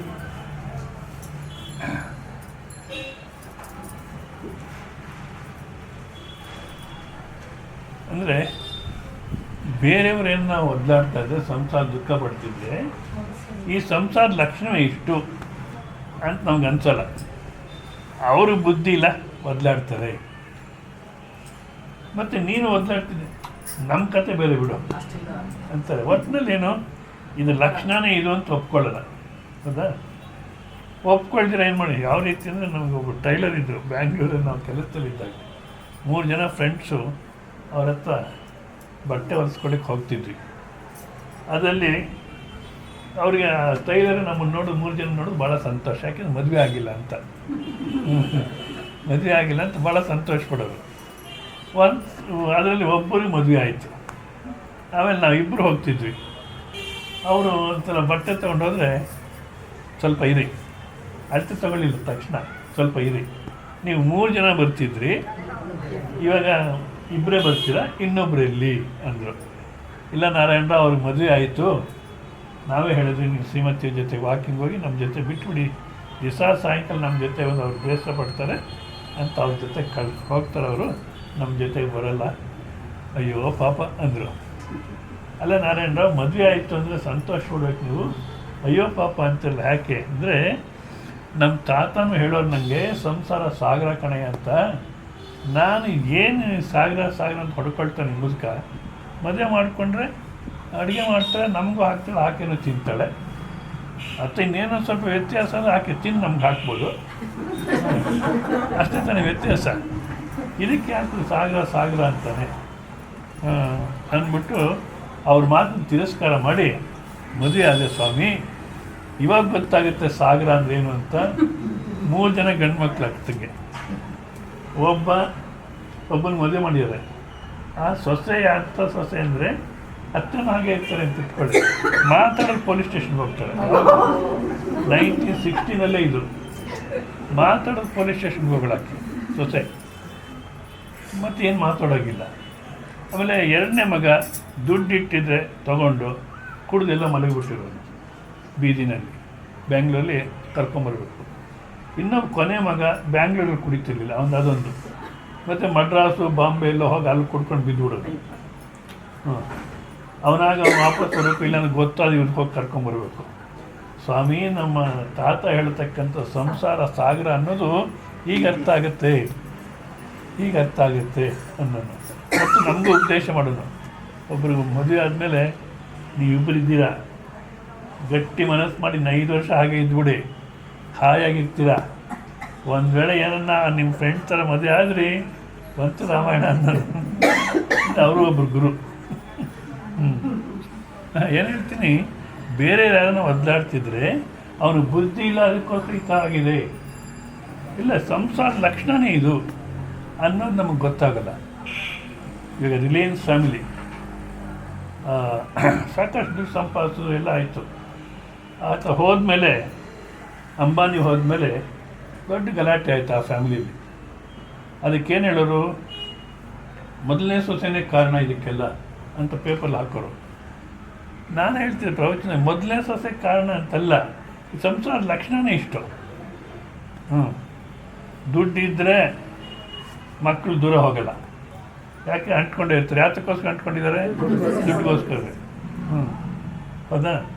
ಅದಕ್ಕೆ ನೋಡಿ, ಕೆಲವು ಕಡೆ ಇವರೆಲ್ಲ ಒಟ್ಟಿಗೆ ಇರ್ತಾರೆ, ತಂದೆ ಮಕ್ಕಳು, ಸೊಸೆಯರೆಲ್ಲ ಬೇರೆ ಬೇರೆ ಇರ್ತಾರೆ. ಇವ್ರು ಯಾಕೆ ಒಟ್ಟಿಗೆ ಇದ್ದಾರೆ? ದುಡ್ಡಿಗೋಸ್ಕರ. ಈ ಸಂಸಾರ ಲಕ್ಷಣನೇ ಆನಂದ ಅಲ್ಲ ಇದು ಅನ್ನತಕ್ಕಂಥ ರೀತಿಯಲ್ಲಿ ನಾವು ಅರ್ಥ ಮಾಡ್ಕೋಬೇಕು. ಸಮಾಜ ಆ ರೀತಿ ತಗೊಳ್ಳಲ್ಲ. ಅವ್ರು ಸರಿ ಇಲ್ಲ, ಇವ್ರು ಸರಿ, ಅದಕ್ಕೋಸ್ಕರ ಈ ರೀತಿ ಇದೆ ಅಂತಾರೆ. ಇದು ಲಕ್ಷಣನೇ ಈ ರೀತಿ ಅಂದ್ಬಿಟ್ಟು, ಅನಿತ್ಯ ಅಸಾರತ್ವಾದಿ ದೋಷಾನ್ ಚಿಂತೆಯನ್. ಹೇ ನಚಿಕೇತ, ಅನಿತ್ಯ ಅಸಾರ ಅನ್ನತಕ್ಕಂಥ ಚೆನ್ನಾಗಿ ನೀನು ಯೋಚನೆ ಮಾಡಿ ಪರಿತ್ಯಕ್ತವಾನಸಿ, ಅದನ್ನು ಬಿಟ್ಟುಬಿಟ್ಟಿದೆಯಾ. ಅಹೋ ಬುದ್ಧಿಮತ್ತ, ಎಷ್ಟು ವಿವೇಕ ಅನ್ನತಕ್ಕಂಥ ನನಗೆ ನಿಜವಾಗ್ಲೂ ಒಬ್ಬರಿಗೆ ತಿಳ್ಕೊಂಡಿರ್ತಕ್ಕಂಥವ್ರಿಗೆ ಸರಿಯಾಗಿ ಅರ್ಥ ಮಾಡ್ಕೊಳತಕ್ಕಂಥ ಒಬ್ಬರು ಸಿಕ್ಕಿದ್ರೆ ಅಷ್ಟೇ ಆನಂದ. ಆಶ್ಚರ್ಯವತ್ ಪಶ್ಚಾತ್ ಕಶ್ಚಿದೇನಂ ಅನ್ನೋ ಶ್ಲೋಕಕ್ಕೆ ವ್ಯಾಖ್ಯಾನ ಮಾಡ್ತಾ ಒಬ್ರು ಅಂತಾರೆ, ಅಂಗಡಿ ಓಪನ್ ಮಾಡಬೇಕಾದ್ರೆ ಈ ಏರಿಯಾದಲ್ಲಿ ಯಾವ ವಸ್ತು ಇಟ್ಟರೆ ವ್ಯಾಪಾರ ಆಗುತ್ತೆ, ಜನರಿಗೆ ಏನು ಅವಶ್ಯಕತೆ ಇದೆ ಅಂತ ಮೊದಲು ಮಾರ್ಕೆಟ್ ಸ್ಟಡಿ ಮಾಡಬೇಕು. ಹೌದಾ? ಅದಿಲ್ಲ. ವೇದಾಂತ ಬುಕ್ಸ್ ಓಪನ್ ಮಾಡಿಬಿಟ್ಟು ಅಂತ ಇಟ್ಕೊಳ್ಳಿ. ವೇದಾಂತ ಬುಕ್ಸ್ ಇದರಲ್ಲಿ ಹಾಗೆ ಆಯಿತು. ಬೆಂಗಳೂರಲ್ಲಿ ವೇದಾಂತ ಬುಕ್ ಹೌಸ್ ಅಂತ ಇದೆಯಲ್ಲ, ಅದನ್ನು ಓಪನ್ ಮಾಡಿದಾಗ ಜನಗಳೆಲ್ಲ ಅವ್ರಿಗೆ ಹೇಳಿದ್ರು, ಮೂರ್ಖ ನೀನು ಅಂತ. ಮೂರ್ಖ ಯಾರು ಕೊಂಡ್ಕೊತಾರೆ ಈ ಪುಸ್ತಕಗಳು? ಈಗಲೂ ಅಷ್ಟೇ, ಪುಸ್ತಕ ಓಪನ್ ಮಾಡೋದು ವ್ಯಾಪಾರ ಆಗೋದು ಭಾಳ ಕಷ್ಟ. ಆದರೆ ಅವ್ರೇನು ಮಾಡಿದ್ರು, ಹಾಗೆ ವ್ಯಾಪಾರ ಮಾಡಿದ್ರು, ಅದು ಸಾಕಷ್ಟು ಪಾಪ್ಯುಲರ್ ಆಗಿಬಿಡ್ತು. ಈಗ ಫಾರಿನ್ ಕಂಟ್ರೀಸಲ್ಲಿ ಕೂಡ ಯಾವುದೋ ಒಂದು ಪುಸ್ತಕ ಬೇಕಂದರೆ ವೇದಾಂತ ಬುಕ್ ಹೌಸ್ ಕಾಂಟ್ಯಾಕ್ಟ್ ಮಾಡ್ತಾರೆ. ಅವರು ಮಕ್ಕಳಿರಲಿಲ್ಲ, ಅದು ಯಾರೋ ಒಬ್ಬನ ದತ್ತು ತಗೊಂಡ್ರು. ಆ ದತ್ತು ತಗೊಂಡ್ರೆ ಅವನಿಗೂ ಅವ್ರಿಗೂ ಆಗ್ತಿರ್ಲಿಲ್ಲ. ಕೊನೆಗೊಂದು ಸಲ ಅವ್ರನ್ನೇ ಅಂಗಡಿನೇ ಬಿಡಿಸ್ಬಿಟ್ಟಿದ್ರು, ಏನೋ ರಾಮಾಯಣ ಆಯಿತು. ಕೊನೆಗೆ ಅವ್ರು ಹೋದ್ರು, ಇವಾಗ ಅವನೇ ನಡೆಸ್ಕೊಂಡು, ಆ ದತ್ತು ಮಗನೇ ನಡೆಸ್ಕೊಂಡು ಹೋಗ್ತಾ ಇದ್ದಾನೆ. ಅಂದರೆ ಪ್ರಾರಂಭದಲ್ಲಿ ಸಾಕಷ್ಟು ಕಷ್ಟಪಟ್ಟರು. ಹೌದಾ? ಮಾರ್ಕೆಟ್ ಸ್ಟಡಿ ಮಾಡಿ ಯಾವುದು ಚೆನ್ನಾಗಿ ವ್ಯಾಪಾರ ಆಗುತ್ತೆ ಅನ್ನೋದು ನೋಡಿ ಇರಬೇಕು ಅಂಗಡಿನ. ಅದು ಬಿಟ್ಬಿಟ್ಟು ನೀನು ಅಲ್ಲಿ ಹೋಗಿ ವೇದಾಂತ ಪುಸ್ತಕ ಮಾರ್ತೀನಿ ಅಂತ ಹೋಗ್ತಿದ್ದೀಯಾ, ಎಲ್ಲಿ ಖರ್ಚಾಗುತ್ತೆ ನಿಮಗೆ ಅಂತ ಯಾರೋ ಕೇಳ್ತಾರಂತ ಒಬ್ಬ ಜ್ಞಾನಿನ. ಅವನು ಹೇಳ್ತಾನೆ, ನೋಡು, ಒಬ್ಬ ಬಂದು ಕೊಂಡ್ಕೊಂಡ್ರು ಸಾಕು, ನಾನು ಅಂಗಡಿ ಓಪನ್ ಮಾಡಿದ್ರೆ ಸಾರ್ಥಕವಾಯಿತು. ಒಬ್ಬ ಬಂದು ಕೊಂಡ್ಕೊಂಡ್ರು ಸಾಕು. ಒಬ್ಬನು ಕೊಂಡ್ಕೊಳ್ಳಿಲ್ಲ ಅಂತ ಇಟ್ಕೋ, ಅವಾಗ ಅಂಗಡಿ ಓಪನ್ ಮಾಡಿದ್ದೆ ಸಂತೋಷ. ಒಂದು ಉನ್ನತವಾಗಿರ್ತಕ್ಕಂಥ ಸಾಹಿತ್ಯವನ್ನು ಜನಕ್ಕೆ ಕೊಡಲಿಕ್ಕೆ ಏನು ಪ್ರಯತ್ನ ಪಟ್ಟನಿಲ್ಲ, ಅಷ್ಟೇ ಸಂತೋಷ. ಏಕೆಂದರೆ ಇದು ಸಾಮಾನ್ಯ ಇದರಲ್ಲಿ ಆಸಕ್ತಿ ಬರೋಲ್ಲ. ಅಂಥದ್ರಲ್ಲಿ ಏನೇನು ಕೊಡ್ತೀನಿ ಎಲ್ಲ ಬೇಡ ಅಂದ್ಬಿಟ್ಟು ಬಿಟ್ಟು ವಿವೇಕ ಮಾಡಿ ಬೇಡ ಅಂದೆ. ಓಹೋ ಬುದ್ಧಿಮತ್ತ ಎಂಥವು ತಿಳುವಳಿಕೆಯಿಂದ ಅಂತ ಸಂತೋಷಪಟ್ಟು ನಾ ಏತಾಂ ಅವಾಪ್ತವಾನಸಿ ಶೃಂಕಾಂ ಸ್ತುತಿಂ ಕುತ್ಸಿತಾಂ ಮೂಢಜನ ಪ್ರವೃತ್ತಾಂ ವಿತ್ತಮಯೀಂ ಧನಪ್ರಾಯಾಂ. ಯಾವ ಭೌತಿಕ ಸಂಪತ್ತನ್ನು ತಕ್ಕನ್ನು ಆರಿಸ್ಕೊಳ್ಳಿಲ್ಲ. ಯಸ್ಯಾಂ ಶ್ರುತೌ ಮಜ್ಜಂತಿ ಸೀದಂತಿ ಬಹವಃ ಅನೇಕ ಮೂಢ ಮನುಷ್ಯ. ಯಾವುದನ್ನು ಕೇಳಿದ್ರೆ, ಯಾವ ವಿಷಯವನ್ನು ಕೇಳಿದ್ರೆ ಮೂಢ ಜನರು ಏನು ಹೇಳ್ತಾರೆ, ಯಾವ ಮಾರ್ಗ ಅನೇಕ ಮೂಢ ಮನುಷ್ಯರು ಮುಳುಗಿರುವರೋ ಕುಸಿದುಕೊಂಡಿರುವರೋ ಅಂಥ ಮೂಢ ಜನರು ನಡೆಯುವ ವಿತ್ತಮಯವಾದ ಧನಬಾಹುಲ್ಯಗಳ ಈ ಶೃಂಖೆಯನ್ನು ಕುತ್ಸಿತವಾದ ಹಾದಿಯನ್ನು ನೀನು ಪಡೆಯಲಿಲ್ಲವಲ್ಲ. ಅಂದರೆ ವಿವೇಕ ಮಾಡಿ ಬೇಡ ಅಂದೆ. ಅಂದಾಗ ಅದು ಎಂಥ ಒಂದು ವಿವೇಕ, ಅಷ್ಟು ಸುಲಭ ಅಲ್ಲ. ಮನೆ ಯಾರು ಹೇಳ್ತಾಯಿದ್ರು, ಹೆಸರು ಹೇಳೋದು ಬೇಡ, ಅವರು ಚೆನ್ನಾಗಿ ವಿವೇಕ ಮಾಡೋರು. ಸರಿ, ಅದೇನೋ ಮದುವೆ ಆದರು. ಆ ಮದುವೆ ಆಗಬೇಕಾದ್ರೆ ಕಿಡ್ನಿ ಟ್ರಬಲ್ ಇದೆಯಂತೆ. ಇಷ್ಟೆಲ್ಲ ವಿವೇಕ ಮಾಡೋರು ಕಿಡ್ನಿ ಟ್ರಬಲ್ ಇರಬೇಕಾದ್ರೆ ಆ ಸಮಯದಲ್ಲಿ ಯಾಕೆ ಮದುವೆ ಆಗಬೇಕು? ವಿವೇಕ ಇದೆಯೋ? ಇಲ್ಲ. ಮದುವೆ ಆದರೂ ಕಿಡ್ನಿ ಫೇಲ್ ಆಯಿತು, ಅವನಿಗೆ ಕಿಡ್ನಿ ಟ್ರಾನ್ಸ್ಪ್ಲಾಂಟ್ ಆಯಿತು, ಒದ್ಲಾಟನೆ. ಸುಮ್ಮನೆ ಇದೇ ಚೆನ್ನಾಗಿತ್ತು. ಯಾಕೆಂದರೆ ವಿವೇಕ ಅನ್ನತಕ್ಕಂಥದ್ದು ಬಿಡಲ್ಲ. ವಿವೇಕ ಮಾಡಿ ನಾವು ಇದರಲ್ಲಿ ಬಂದ್ವಿ ಅಂದ್ರೂ ಕೊನೆಗೇನಾಗುತ್ತೆ, ಇವಾಗ ಈ ಜನಗಳೆಲ್ಲ ಉಪದೇಶ ಮಾಡ್ತಿರ್ತೀವಿ ಅಂತ ಇಟ್ಕೊಳ್ಳಿ. ಇವರೇನು ಮಾಡ್ತಾರೆ, ಜನ ಕೇಳೋ ಅಷ್ಟು ಕೇಳ್ತಾರೆ. ಸ್ವಾಮೀಜಿ ನೀವೊಬ್ಬರೇ ಹೀಗೆ ತಿರುಗಿಕೊಂಡಿದ್ದೀರಲ್ಲ, ಮುಂದಕ್ಕೆ ನಿಮ್ಮ ಗತಿ ಏನು? ಈ ಸ್ವಾಮಿಗಳು ಹೇಳ್ತಿರ್ತಾರೆ, ದೈವಮೇವ ಪರಂ ವೃದ್ಧೋ ಕ್ಷಯ ಕಾರಣ. ದೈವವೇ ನಮ್ಮ ವೃದ್ಧಿಗಾಗಿ ಕ್ಷಯಕ್ಕಾಗಲಿ ಮೂಲ ಅಂತ ಹೇಳ್ತಾರೆ ಪ್ರವಚನದಲ್ಲಿ. ಸ್ವಾಮಿ ಚೆನ್ನಾಗಿ ಅರ್ಥ ಆಯಿತು ಅಂತಾರೆ. ಸಂತೋಷಪ್ಪ, ಅರ್ಥ ಆಗಿದ್ದರೆ ಸಂತೋಷ ಅಂತಾರೆ. ಮತ್ತು ನೆಕ್ಸ್ಟ್ ಪ್ರಶ್ನೆ ಆಗ್ತದೆ, ನೀವು ಹೀಗೆ ತಿಳ್ಕೊಂಡ್ರೆ ಮುಂದೆ ನಿಮ್ಮ ಗತಿ ಏನು? ಇವಾಗ ನಿಜೆಲ್ಲ ವೃದ್ಧೋಕ್ಷಯ ಕಾರಣ ದೈವಮೇವ ಪರಂ ವೃದ್ಧೋಕ್ಷಯ ಅರ್ಥವಾಗಿದೆಯಾ? ಯಾವಾಗ ಇವ್ರು ಈ ಥರ ಕೇಳ್ತಲೇ ಇರ್ತಾರೋ ನಿಮ್ಮ ಗತಿ ಏನು, ನಿಮ್ಮ ಗತಿ ಏನು, ಮುಂದಕ್ಕೆ ಯಾರು ನೋಡ್ತಾರೆ ಅಂದಾಗ ಇವ್ರಿಗೂ ಮನಸ್ಸು ಬದಲಾವಣೆ ಆಗುತ್ತೆ. ಹೌದಪ್ಪ, ಏನನ್ನ ಒಂದು ಮಾಡ್ಕೋಬೇಕು ವ್ಯವಸ್ಥೆ ಅಂತ ಆವಾಗ ಮತ್ತೆ ಮಾರ್ಗ ಬದಲಾಯಿಸ್ತಾರೆ. ಅಂದರೆ ವಿವೇಕನಷ್ಟು ನಚಿಕೇತನಷ್ಟು ವಿವೇಕ ವೈರಾಗ್ಯ ಇರಬೇಕು. ಇದ್ರೇ ಮುಂದಕ್ಕೆ ಹೋಗ್ಲಿಕ್ಕೆ ಸಾಧ್ಯ ಹೊರತು ಇಲ್ಲದಿದ್ದರೆ ಮತ್ತು ಯಾವುದೋ ಒಂದು ಯಾರನ್ನೋ ನೋಡಿ. ನಾವು ಬೆಂಗಳೂರಲ್ಲಿ ಚಿನ್ಮಯನದ್ದು ಒಂದು ಸಲ ಬಂದಿದ್ದು. ಇದು ಯಾವುದೋ ಒಂದು ಏರಿಯಾದಲ್ಲಿ ಪೇಪರ್ಲ್ಲಿ ಹಾಕಿದ್ದು ಸ್ಮಾಲ್ ನ್ಯೂಸು. ಸಂಜೆಗೆ ಹೋದ್ವಿ. ಅವ್ರ ಮನೆ ಹಿಂಭಾಗದಲ್ಲಿ ವಿಶಾಲವಾದಂಥ ಒಂದು ಕಾಂಪೌಂಡು, ಅದು ತೋಟ ಎಲ್ಲ ಇದೆ. ಅಲ್ಲಿ ಚಿನ್ಮಯನಂದ್ರನ್ನ ಉಯ್ಯಾಲೆ ಮೇಲೆ ಕೂಡಿಸಿದ್ರು. ಸೊ ಅಲ್ಲೇ ಕೂತ್ಕೊಂಡು ಅವ್ರು ಪ್ರವಚನ ಮಾಡಿದ್ರು. ಅದಕ್ಕೆ ನಮ್ಮ ಫ್ರೆಂಡ್ ಹೇಳ್ತಿದ್ರು, ನೋಡ್ರಿ ಈ ಉಯ್ಯಾಲೆ ಅದೆಲ್ಲ ನೋಡಿಬಿಟ್ರೆ ನಮಗೂ ಸ್ವಾಮಿಗಳಾಗೋಣ ಅನಿಸುತ್ತೆ. ನಮಗೂ ಅದಕ್ಕೆ ಇನ್ನೊಬ್ರು ಹೇಳಿದ್ರು, ಅದನ್ನು ನೋಡಬಾರ್ದು, ಭಿಕ್ಷೆ ಎತ್ಕೊಂಡು ತಿನ್ನೋದನ್ನ ನೋಡಬೇಕು. ಭಿಕ್ಷೆ ಎತ್ಕೊಂಡು ತಿಂದು ಆಮೇಲೆ ಇಂಥ ಸಿಕ್ತು ಇಲ್ಲ ಇಲ್ಲ. ನಾವೇನು ಮಾಡ್ತೀವಿ, ಇದನ್ನೆಲ್ಲ ನೋಡ್ಬಿಟ್ಟು ಸನ್ಯಾಸ ಆದರೆ ಮತ್ತು ವಿವೇಕದಿಂದಲೇ ಬರಬೇಕು. ವಿವೇಕ ಮತ್ತು ವೈರಾಗ್ಯ ಅನ್ನತಕ್ಕಂಥ ಇರಬೇಕು. ಅದು ನಚಿಕೇತನದಲ್ಲಿ ಭಾಳಷ್ಟು ದೃಢವಾಗಿದೆ ಅಂತ ಸಂತೋಷಪಡ್ತಾನೆ ಯಮಧರ್ಮರಾಜ. ತಯೋ ಶ್ರೇಯ ಆದದಾನಸ್ಯ ಸಾಧು. ಯಾರಾದರೆ ಶ್ರೇಯಸ್ಸನ್ನೇ ಆರಿಸ್ಕೊಳ್ತಾರೋ ಅವರು ಸಾಧು ಭವತಿ. ಹೀಯತೆ ಅರ್ಥಾದ್ಯ ಪ್ರೇಯೋ ವೃಣೀತೆ ಇತ್ಯುಕ್ತಂ ತತ್ಕಸ್ಮಾತ್. ಅಂದರೆ ಅವೆರಡರಲ್ಲಿ ಶ್ರೇಯಸ್ಸನ್ನು ಯಾರು ಸ್ವೀಕರಿಸ್ತಾನೋ ಅವನಿಗೆ ಒಳ್ಳೆಯದಾಗುತ್ತೆ, ಸಾಧು ಅವನು. ಮತ್ತು ಯಾರು ಪ್ರೇಯಸ್ಸನ್ನೇ ಆರಿಸ್ಕೊಳ್ತಾರೋ ಅವರು ಅರ್ಥದಿಂದ ತಪ್ಪಿ ಹೋಗುವರು ಅಂತ ಹೇಳ್ತಲ್ಲ. ಇದು ಯಾಕೆ ಈ ರೀತಿ ಹೇಳ್ತಾರೆ ಅಂದರೆ, ದೂರಮೇತೆ ವಿಪರೀತೆ ವಿಶೂಚಿ ವಿದ್ಯಾಯಾ ಚ ವಿದ್ಯೇತಿ ಜ್ಞಾತ ವಿದ್ಯಾಭೀಪ್ಸಿನಂ ನಚಿಕೇತಸ ಮನ್ನಿ ನಾತ್ವಾ ಕಾಮ ಬಹು ಅಲೋಲುಪಂತ ದೂರೇಣ ಮಹತ ಅಂತರೇಣ ಏತೆ ವಿಪರೀತೆ. ಈ ಶ್ರೇಯಸ್ಸು ಅನ್ನತಕ್ಕಂಥದ್ದು ಒಂದಕ್ಕೊಂದು ಬಹಳ ದೂರ. ಅನ್ಯೋನ್ಯ ವ್ಯಾವೃತ್ತ ರೂಪೇ ಅಂದರೆ ಒಂದರಲ್ಲಿ ನಮ್ಗೆ ಆಸಕ್ತಿ ಇದೆ ಅಂದರೆ ಇನ್ನೊಂದಲ್ಲಿ ಬರಲಿಕ್ಕಾಗಲ್ಲ, ಇನ್ನೊಂದಲ್ಲಿ ಆಸಕ್ತಿಯಿಂದ ಇದಕ್ಕೆ ಬರಲಿಕ್ಕಾಗಲ್ಲ. ಅಂದರೆ ಈಗ ಲೌಕಿಕದಲ್ಲೇ ಆಸಕ್ತಿ ಇದೆ, ಲೌಕಿಕದಲ್ಲೇ ಒಂದು ವೇಳೆ ಗೃಹಸ್ಥ ಜೀವನದಲ್ಲಿ ಇದ್ದರೆ ಎಷ್ಟು ಮಾತ್ರ ಆಸಕ್ತಿ ಇರಬೇಕು. ಇಷ್ಟು ತನಕ ಏನು ಜವಾಬ್ದಾರಿ ಅನ್ನತಕ್ಕ ನಾವು ಕಟ್ಕೊಂಡ್ಬಿಟ್ಟಿದ್ದೀವೋ ಆ ಜವಾಬ್ದಾರಿಯಿಂದ ಹೊರಗೆ ಬರಲಿಕ್ಕೆ ಪ್ರಯತ್ನ ಇರಬೇಕು. ಅಂದರೆ ಅರ್ಥ ಆಗಲಿಕ್ಕೋಸ್ಕರ ಈಗ ಮಗಳ ಮದುವೆ ಮಾಡಬೇಕು, ಮಗನ ಕೆಲಸ ಹುಡುಕಬೇಕು, ಮಾಡ್ಬೋದು, ತಪ್ಪೇನಿಲ್ಲ.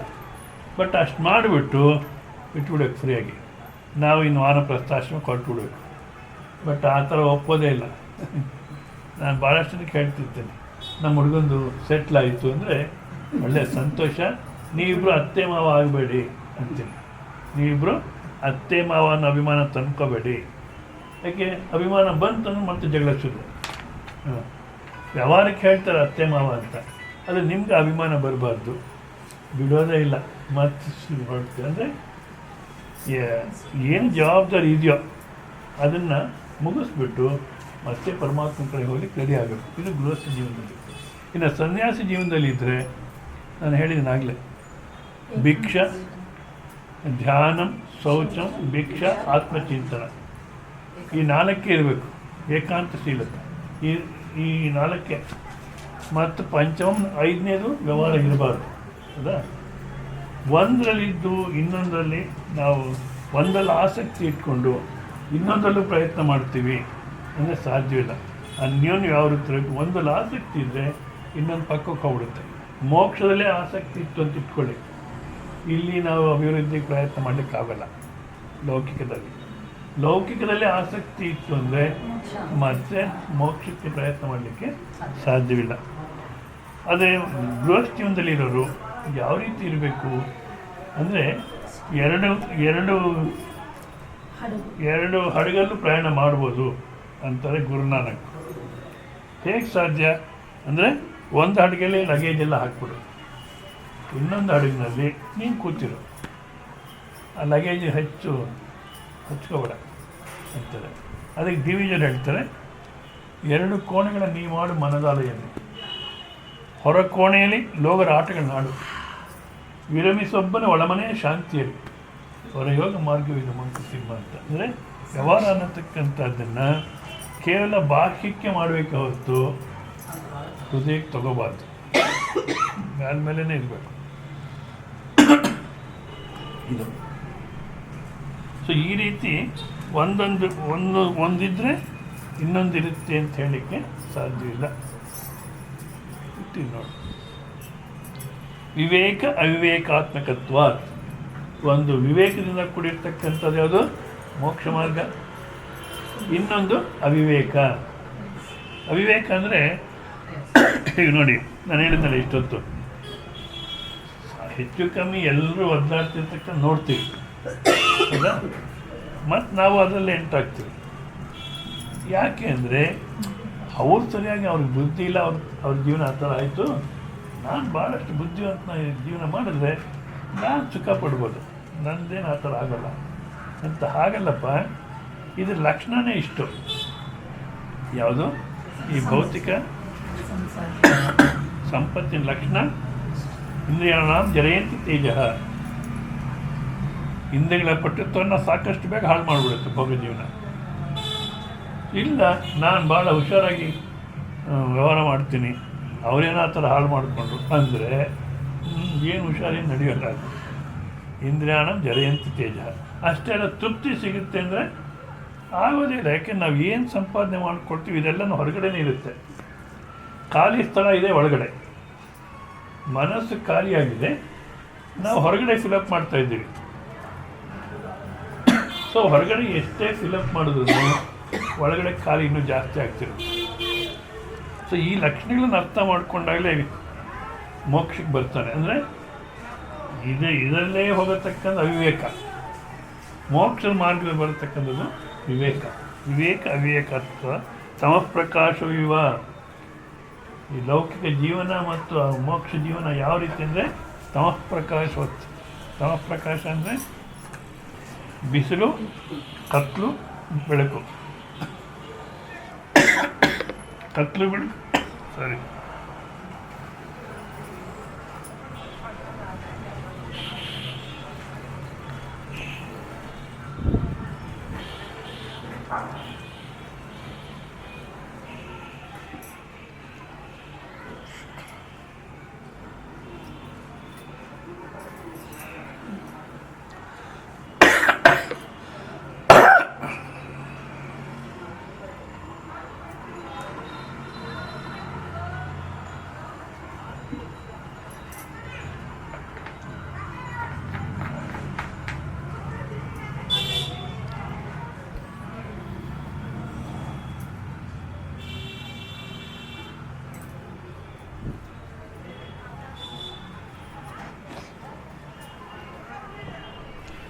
ಸೊ ಕತ್ತಲು ಬೆಳಕು ಅಂದ್ರೇನು?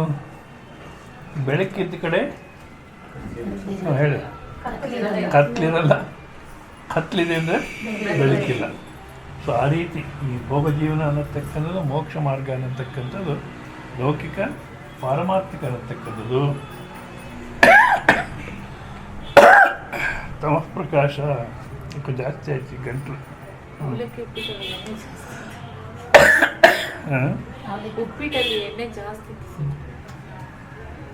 ಇಲ್ಲ ಅವನ್ನೆಲ್ಲ ಯೋಚನೆ ಮಾಡೋಕ್ಕೆ ಒಂದು ಜೋಕ್ ಕೇಳಿ. ಋಷಿಕೇಶು ಉತ್ತರ ಕಾಶಿ ಅಲ್ಲೆಲ್ಲ, ಋಷಿಕೇಶ ಸಾಮಾನ್ಯವಾಗಿ ಭಿಕ್ಷಕ್ಕೆ ಹೋಗ್ತಿರಲಿಲ್ಲ, ಆಶ್ರಮದಲ್ಲಿ ನಡೆದೋದು. ಉತ್ತರ ಕಾಶಿಗೆ ಹೋದಾಗ ಅಲ್ಲಿ ಭಿಕ್ಷಕ್ಕೆ ಹೋಗ್ತಿದ್ದೆ. ಸಾಮಾನ್ಯವಾಗಿ ಏನು ಮಾಡ್ತಾರೆ ಅಂದರೆ ವರ್ಕರ್ಸು ಅವ್ರಿಗೇನು ಇಂಟ್ರೆಸ್ಟ್ ಇಲ್ಲ ಈಗಿನ ಕಾಲಕ್ಕೆ. ಪೂರ್ವದಲ್ಲಾದರೂ ಶ್ರದ್ಧೆ ಇರೋದು, ಮಹಾತ್ಮರು ಅವ್ರಿಗೆ ಚೆನ್ನಾಗಿ ಕೊಡಬೇಕನ್ನೋದು ಇರೋದು. ಈಗಿನ ಕಾಲ ಅದಿಲ್ಲ. ಅದಕ್ಕೆ ಏನು ಮಾಡ್ತಾರೆ, ಬೇಯಿಸ್ಬಿಟ್ಟು ಬೇಳೆ ಎಲ್ಲ ಅವ್ರ ಮನೆಗೆ ತೊಗೊಂಡೋಗ್ತಾರೆ. ನಮಗೆ ಬರೀ ನೀರು ಹಾಕ್ತಾರೆ, ಹಳದಿ ನೀರು ಅಲ್ಲ. ಮತ್ತು ಚಪಾತಿ ಅರ್ಧಂಬರ್ಧ ಬೆಂದಿರುತ್ತೆ, ಸರಿಯಾಗಿ ಬೇಯಿಸೋಲ್ಲ. ನಾವು ಯಾವಾಗನ ಒಂದು ಸಲ ಏನು ಈ ಥರ ಕೊಡ್ತೀರಾ, ಥೋಡ ಅಚ್ಚ ಬನಾವ್, ಸ್ವಲ್ಪ ಚೆನ್ನಾಗಿ ಮಾಡು ಅಂದರೆ ಅವ್ರ ವರ್ಕರ್ಸ್ ಏನನ್ನೋರು, ಶಾದಿ ಕರ್ಲೋ, ನಿಂಗೆ ರುಚಿಗೆ ಬೇಕಂದರೆ ಮದುವೆ ಮಾಡ್ಕೊ, ಸನ್ಯಾಸಿ ಹಾಕದೆ ಅನ್ನೋರು ಅವರು. ಸೊ ಆ ಮಾತು ಜ್ಞಾಪಿಸ್ಕೊಂಡು ತಿನ್ಬಿಡೋದು. ಎಲ್ಲನ ಸರಿಯಾಗಿ ಇಲ್ಲ ಅಂದರೆ ಆ ಮಾತು ಜ್ಞಾಪಿಸ್ಕೊಂಡು ತಿನ್ಬಿಡೋದು ಒಂದು. ಅದಕ್ಕೆ ವಿಶ್ವನಾಥ್ ಅಂತ ಒಬ್ಬರಿದ್ದಾರೆ ತುಮಕೂರಲ್ಲಿ. ಅವ್ರು ಹೇಳ್ತಾರೆ, ಸ್ವಾಮೀಜಿ ಅದೂ ಪರಿಹಾರ ಅಲ್ಲ, ಯಾವುದು ಮದುವೆ ಮಾಡಿಕೊಂಡ್ರೂ ಪರಿಹಾರ ಅಲ್ಲ. ಅದು ಏನು ದಿವಸ ರಾಮಾಯಣ ಅಲ್ಲೂ ಅವ್ರೇನೋ ಮಾಡಿರ್ತಾರೆ, ನಮಗೆ ಜಾಸ್ತಿ ಕಮ್ಮಿ ಕಾಣುತ್ತೆ, ಹೇಳಿದ್ರೆ ಜಗಳ ಆಗುತ್ತೆ, ಮತ್ತೇನು ಏನು ಬಂದು ಅದು ತಿನ್ನೋದೇ ಸರಿ. ಇದು ತಮಃಪ್ರಕಾಶ ಇವ ಅಂದರೆ ಕತ್ತಲು ಮತ್ತು ಬೆಳಕಿನಂತೆ. ಬೆಳಕಿದೆ ಅಂದರೆ ಕತ್ತಿಲ್ಲ ಬೆಳಕಿಲ್ಲ. ಅಂದರೆ ಲೌಕಿಕದ ಆಸಕ್ತಿ ಇದೆ ಅಂದರೆ ಅಧ್ಯಾತ್ಮ ಆಸಕ್ತಿ ಬರೋಕ್ಕೆ ಸಾಧ್ಯವಿಲ್ಲ. ಅಧ್ಯಾತ್ಮದ ಆಸಕ್ತಿ ಅಂದರೆ ಲೌಕಿಕದ ಆಸಕ್ತಿ ಬರೋಕ್ಕೆ ಸಾಧ್ಯವಿಲ್ಲ. ಒಬ್ಬರಿಗೆ ಯಾರಿಗೋ ಪ್ರಶ್ನೆ ಕೇಳಿದ್ದಾರೆ, ಲೌಕಿಕ ಆಸೆಗಳ ಮುಂದೆ ಆಧ್ಯಾತ್ಮಿಕದ ಆಸೆ ಸೋತು ಹೋಗುತ್ತೆ ಯಾಕೆ ಅಂತ. ಅದಕ್ಕೆ ಆ ಮಹಾನುಭಾವರು ಆನ್ಸರ್ ಮಾಡ್ತಾರೆ, ಇದು ಯಾವತ್ತಿಗೂ ನಡೆದಿಲ್ಲ. ಯಾವುದು ಲೌಕಿಕ ಆಸೆಗಳ ಮುಂದೆ ಆಧ್ಯಾತ್ಮದ ಆಸೆ ಪಕ್ಕಕ್ಕೆ ಹೋಗ್ಬಿಡುತ್ತೆ, ಬಿದ್ದು ಹೋಗುತ್ತೆ ಅನ್ನತಕ್ಕಂಥದ್ದು ಯಾವತ್ತೂ ನಡೆದಿಲ್ಲ ಅಂತಾರೆ. ಅಲ್ಲ, ನಾವು ನೋಡ್ತೀವಲ್ಲ, ಇವಾಗ ಕೆಲವರು ಆಧ್ಯಾತ್ಮದ ಆಸಕ್ತಿ ಇರುತ್ತೆ, ಯಾವುದಾರ ಒಂದು ಲೌಕಿಕ ಬಂತು ಅಂದರೆ ಸಂಪೂರ್ಣ ಬದಲಾವಣೆ ಆಗ್ಬಿಡ್ತಾರಲ್ಲ. ಅಂದರೆ ಅವ್ರಿಗೆ ಆಧ್ಯಾತ್ಮದ ಆಸಕ್ತಿ ಇರಲಿಲ್ಲ, ಯಾವುದೋ ಒಂದು ಕಾರಣಕ್ಕೋಸ್ಕರ, ಕುತೂಹಲಕ್ಕೋಸ್ಕರವೋ, ಇಲ್ಲ ಅಂದರೆ ಅವರು ತಿಳ್ಕೊಳ್ತಾರೆ ನಾನು ತಿಳ್ಕೊಂಡ್ರೆ ಸರಿ ಹೋಗುತ್ತೆ ಅಂತಲೋ, ಯಾವುದೋ ಒಂದು ಕಾರಣಕ್ಕೋಸ್ಕರ ಬರ್ತಿರ್ತಾರೆ ಅಷ್ಟೇ. ನಿಜವಾದಂಥ ಆಸಕ್ತಿ ಇರಲಿಲ್ಲ ಅವ್ರಿಗೆ, ಅದಕ್ಕೆ ಬದಲಾವಣೆ ಆದರು. ನಿಜವಾದಂಥ ಆಸಕ್ತಿ ಎಲ್ಲಿದೆಯೋ ಅಲ್ಲಿ ಲೌಕಿಕ ಏನು ಮಾಡಲಿಕ್ಕೂ ಸಾಧ್ಯವಿಲ್ಲ. ನಿಜವಾದಂಥ ಆಧ್ಯಾತ್ಮಿಕ ಆಸಕ್ತಿ ಇರೋ ಕಡೆ ಲೌಕಿಕದ ಆಸಕ್ತಿಗೆ ಬೆಲೆ ಇರಲ್ಲ ಅಂತಾರೆ. ಅದನ್ನು ನಾವು ಸಾಕಷ್ಟು ದೃಷ್ಟಾಂತಗಳು ನೋಡಿದ್ರೆ, ಯಾರು ತ್ಯಾಗಯ್ಯ ಅವರು ರಾಜ ಹೇಳ್ತಿರ್ತಾನೆ, ಬಂದು ಹಾಡು ನಮ್ಮ ಆಸ್ಥಾನದಲ್ಲಿ, ನಿಂಗೆ ಬೇಕಾದಷ್ಟು ದುಡ್ಡು ಕೊಡ್ತೀನಿ ಅಂತ. ಅವ್ರು ಹೋಗಲ್ಲ, ಅವ್ರಿಗೇನು ಬೇಕಿರಲ್ಲ. ಅವ್ರ ಅಣ್ಣ ಅದಕ್ಕೆ ಹೇಳ್ತಾರೆ, ಏನು ರಾಮ ಅಂತ ನೀನು ಯಾವಾಗಲೂ ಒದ್ದಾಡ್ತೀಯ, ರಾಮನ ಕಾಡಿನಲ್ಲೇ ಗೋಳಾಡ್ದ, ನೀನು ಗೋಳಾಡ್ತಿರ್ತೀಯ, ನಮ್ಮನ್ನು ಗೋಳಾಡ್ತೀಯ, ಹೋಗು ರಾಜನ ಮನೆಗೆ, ಅವ್ರೇನು ಕೊಟ್ಟರೆ ನಿಂಗೆ ಬೇಡ ಅಂದರೆ ನಮಗೆ ತಂದುಕೊಡು ಅಂತ ಗಲಾಟೆ ಮಾಡ್ತಾರೆ. ಸರಿ ಆಯಿತು ಬಿಡು, ಇವ್ರಿಗೇನು ಇವ್ರು ಗಲಾಟೆ, ಹೋಗೋಣ ಅಂತ ಹೋಗ್ತಾರೆ. ರಾಜ ದುಡ್ಡು ಇಟ್ಬಿಟ್ಟು ಹಾಡ್ಬಿಟ್ಟು ತಗೋ ಅಂತಾರೆ. ನಾವಾಗಿದ್ದು ಹಾಡ್ಬಿಟ್ಟು ತೊಗೊಂಡ್ಬಿಡ್ತಿದ್ವು ಏನೋ. ತ್ಯಾಗರಾಜ ನೋಡ್ತಾರೆ, ಅವ್ರಿಗೆ ಸಂದೇಹ ಬರುತ್ತೆ. ನಿಧಿ ಚಾಲ ಸುಖಮ ರಾಮ, ನೀ ಸನ್ನಿಧಿ ಚಾಲ ಸುಖಮ. ಈ ದುಡ್ಡು ತಗೊಂಡ್ರೆ ಸುಖನೋ, ನಿನ್ನ ಸಾನ್ನಿಧ್ಯ ಸುಖನೋ? ನಮಗೆ ಈ ಥರದ ಏನೋ ಸಂದೇಹ ಬರುತ್ತೋ, ಮತ್ತು ಅವರು ತಗೊಳ್ಳಲ್ಲ. ಅಂದರೆ ಆಧ್ಯಾತ್ಮಿಕವಾದಂಥ ಆಸಕ್ತಿ ಇದ್ದರೆ ಲೌಕಿಕ ಅದನ್ನು ಪಕ್ಕಕ್ಕೆ ತಳ್ಳುತ್ತೆ ಅನ್ನತಕ್ಕಂಥದ್ದು ಸಾಧ್ಯವೇ ಇಲ್ಲ. ಬಟ್ ಆ ಆಸಕ್ತಿ ವಿವೇಕದಿಂದ ಬಂದಿರಬೇಕು. ನಚಿಕೇತನ ಥರ ವಿವೇಕದಿಂದ ಬಂದಿರಬೇಕು. ವಿಸೂಚ್ಯೌ ನಾನಾಗತಿ ಭಿನ್ನ ಫಲೆ ಸಂಸಾರ ಮೋಕ್ಷ ಹೇತುತ್ವೇನ ಇತ್ಯೇತತ್. ಇದು ಶ್ರೇಯಸ್ಸು ಪ್ರೇಯಸ್ಸು ಅನ್ನತಕ್ಕಂಥದ್ದು ಒಂದು ಸಂಸಾರ, ಇನ್ನೊಂದು ಮೋಕ್ಷ, ಸಂಸಾರದಿಂದ ಬಿಡುಗಡೆ. ಕೇತೆ ಮತ್ತು ಯಾವುದವು ಅಂದರೆ ಯಾಚ ಅವಿದ್ಯಾ ಪ್ರೇಯೋ ವಿಷಯ. ಪ್ರೇಯಸ್ಸು ಅನ್ನತಕ್ಕಂಥದ್ದು ಅವಿದ್ಯೆಯ ವಿಷಯ. ಯಾಕಪ್ಪ ಅವಿದ್ಯೆಯ ವಿಷಯ ಅಂತೀರ? ಪ್ರಪಂಚದಲ್ಲಿ ಎಲ್ಲರೂ ಅದೇ ರೀತಿ ಓಡ್ತಿರ್ಬೇಕಾದ್ರೆ ನೀವೊಬ್ಬರು ಅದನ್ನು ಅವಿದ್ಯೆ ಅಂತೀರ. ನೀವು ಒಂದು ರೀತಿ ನೋಡಿದ್ರೆ ನಿಮ್ಮದೇ ಹುಚ್ಚು, ಹೌದಲ್ಲ? ಯಾರೋ ಒಬ್ಬ ಇರ್ತಾನೆ ಮೋಕ್ಷ ಅಂತ, ಅವನದೇ ಹುಚ್ಚಾಗಿ ಕಾಣುತ್ತೆ, ಹೌದಾ? ಎಲ್ಲರೂ ಹಾಗೆ ಅಲ್ಲ. ನಾನು ನನ್ನ ಸುಖ ಅಂತ ಹೊರಟ್ರಲ್ಲ, ಆ ನಾನು ಇಂಥವನು ನಾನು ಇಂಥವಳು ಅಂತ ಏನು ಅಂದ್ಕೊಂಡು ಅದೇ ಅವಿದ್ಯೆ. ಯಾಕೆ? ತತ್ವಮಸಿ, ನೀವು ಬ್ರಹ್ಮಸ್ವರೂಪ ಅನ್ನುತ್ತೆ, ಅದೇ ಸತ್ಯ. ನಮ್ಗೆ ಹಾಗೆ ಅನಿಸಲ್ಲ, ಸಂಸಾರಿ ದುಃಖಿ ಅಂತಲೇ ಅನಿಸುತ್ತೆ. ಸೊ ಅವಿದ್ಯೆ, ನಾನು ಸಂಸಾರಿ ದುಃಖಿ ಅಂತ ಇಟ್ಕೊಂಡು ಸುಖಾನ್ ಪಡಿಬೇಕು, ಆನಂದ ಪಡಿಬೇಕು ಅಂತ ಪ್ರಯತ್ನ ಮಾಡ್ತೀವಿ. ಸೊ ಇದಕ್ಕೆ ಅವಿದ್ಯೆನೇ ಮೂಲ. ಅವಿದ್ಯಾ ಶ್ರೇಯೋ ವಿಷಯ, ವಿದ್ಯಾ ಇತಿ ಚ ಶ್ರೇಯೋ ವಿಷಯ. ಶ್ರೇಯಸ್ ಅನ್ನತಕ್ಕಂಥದ್ದು ವಿದ್ಯೆಯ ವಿಷಯ. ಜ್ಞಾತ, ನಿರ್ಗಾತ, ಅವಗತ, ಪಂಡಿತ, ಈ ರೀತಿ ಪಂಡಿತರು ಅವಿದ್ಯೆ ಅನ್ನತಕ್ಕಂಥದ್ದು ಅವಿದ್ಯೆಯ ವಿಷಯ ಪ್ರೇಯಸ್ಸು, ವಿದ್ಯೆಯ ವಿಷಯ ಶ್ರೇಯಸ್ ಅಂತ ಪಂಡಿತರು ಹೇಳ್ತಾರೆ. ತತ್ರ ಅಭೀಪ್ಸಿನಂ ವಿದ್ಯಾರ್ಥಿನಂ ನಚಿಕೇತಂ ತ್ವಾಂ ಅಹಂ ಮನ್ಯೆ. ನಾನು ನಿನ್ನನ್ನು ಮೋಕ್ಷದ ಆಕಾಂಕ್ಷಿ, ಮೋಕ್ಷವನ್ನು ಬೇಕು ಅನ್ನತಕ್ಕಂಥದ್ದು ನಿನ್ನಲ್ಲಿದೆ ಅಂತ ನಾನು ಒಪ್ಕೊಳ್ತೀನಿ. ಯಾಕೆ? ಎಷ್ಟೇ ಪ್ರಲೋಭನೆ ಮಾಡಿದ್ರು ಬೇಡ ಅಂದೆ. ಅದು ಯಸ್ಮಾತ್ ಅವಿದ್ವದ್ ಬುದ್ಧಿ ಪ್ರಲೋಭಿನಃ. ಅದಕ್ಕೋಸ್ಕರವಾಗಿ ನಾನು ನಿನ್ನನ್ನು ಒಪ್ಕೊಳ್ತೀನಿ ಅಂದರೆ, ಅವಿದ್ವತ್ ಬುದ್ಧಿ ಪ್ರಲೋಭಿನಃ ಕಾಮಾಃ ಅಪ್ಸರ ಪ್ರಭೃತಯಃ ಬಹವಾಪಿ ತ್ವಾಂ ನ ಅಲೋಲುಪಂತಹ ನ ವಿಚ್ಛೇದಂ ಕೃತವಂತಹ ಶ್ರೇಯೋ ಮಾರ್ಗಾತ್. ಶ್ರೇಯೋ ಮಾರ್ಗ ಅನ್ನತಕ್ಕ ಏನು ಹಿಡಿದಿದೆಯೋ, ಆತ್ಮಜ್ಞಾನ ಬೇಕು ಅಂತ ಏನು ಹೇಳಿದೆಯೋ, ಅದರಿಂದ ಎಷ್ಟೇ ಭೋಗ ವಸ್ತುಗಳನ್ನು ಕೊಟ್ಟರು ಅದರಿಂದ ನಿನ್ನನ್ನು ಹೊರಗೆ ತೆಗಿಲಿಕ್ಕೆ ಸಾಧ್ಯವಾಗಿಲ್ಲ. ಶ್ರೇಯೋ ಮಾರ್ಗ ಆತ್ಮೋಪಭೋಗಾಭಿ ಅಭಿವಾಂಚ ಸಂಪಾದನೇನ ಅಥವಾ ವಿದ್ಯಾರ್ಥಿನಂ ಶ್ರೇಯೋ ಭಾಜನಂ ಮನ್ಯೆ ಇತಿ ಅಭಿಪ್ರಾಯ. ಆದ ಕಾರಣ ನಿನ್ನನ್ನು ಮೋಕ್ಷಾರ್ಥಿ, ಬ್ರಹ್ಮವಿದ್ಯಕ್ಕೆ ಅಧಿಕಾರಿ ಅಂತ ನಾನು ಒಪ್ಕೊಳ್ತೀನಿ ಅಂತ ನಚಿಕೇತನಿಗೆ ಹೇಳ್ತಾ ಇದ್ದಾರೆ. ಇಲ್ಲಿಗೆ ನಿಲ್ಲಿಸಿರೋಣ. ಓಂ ಪೂರ್ಣಮದ ಪೂರ್ಣಮುದಚ್ಯತೆ ಪೂರ್ಣಸ್ಯ ಪೂರ್ಣಮಾದಾಯ ಪೂರ್ಣಮೇವಾವಶಿಷ್ಯತೆ. ಓಂ ಶಾಂತಿ ಶಾಂತಿ ಶಾಂತಿ.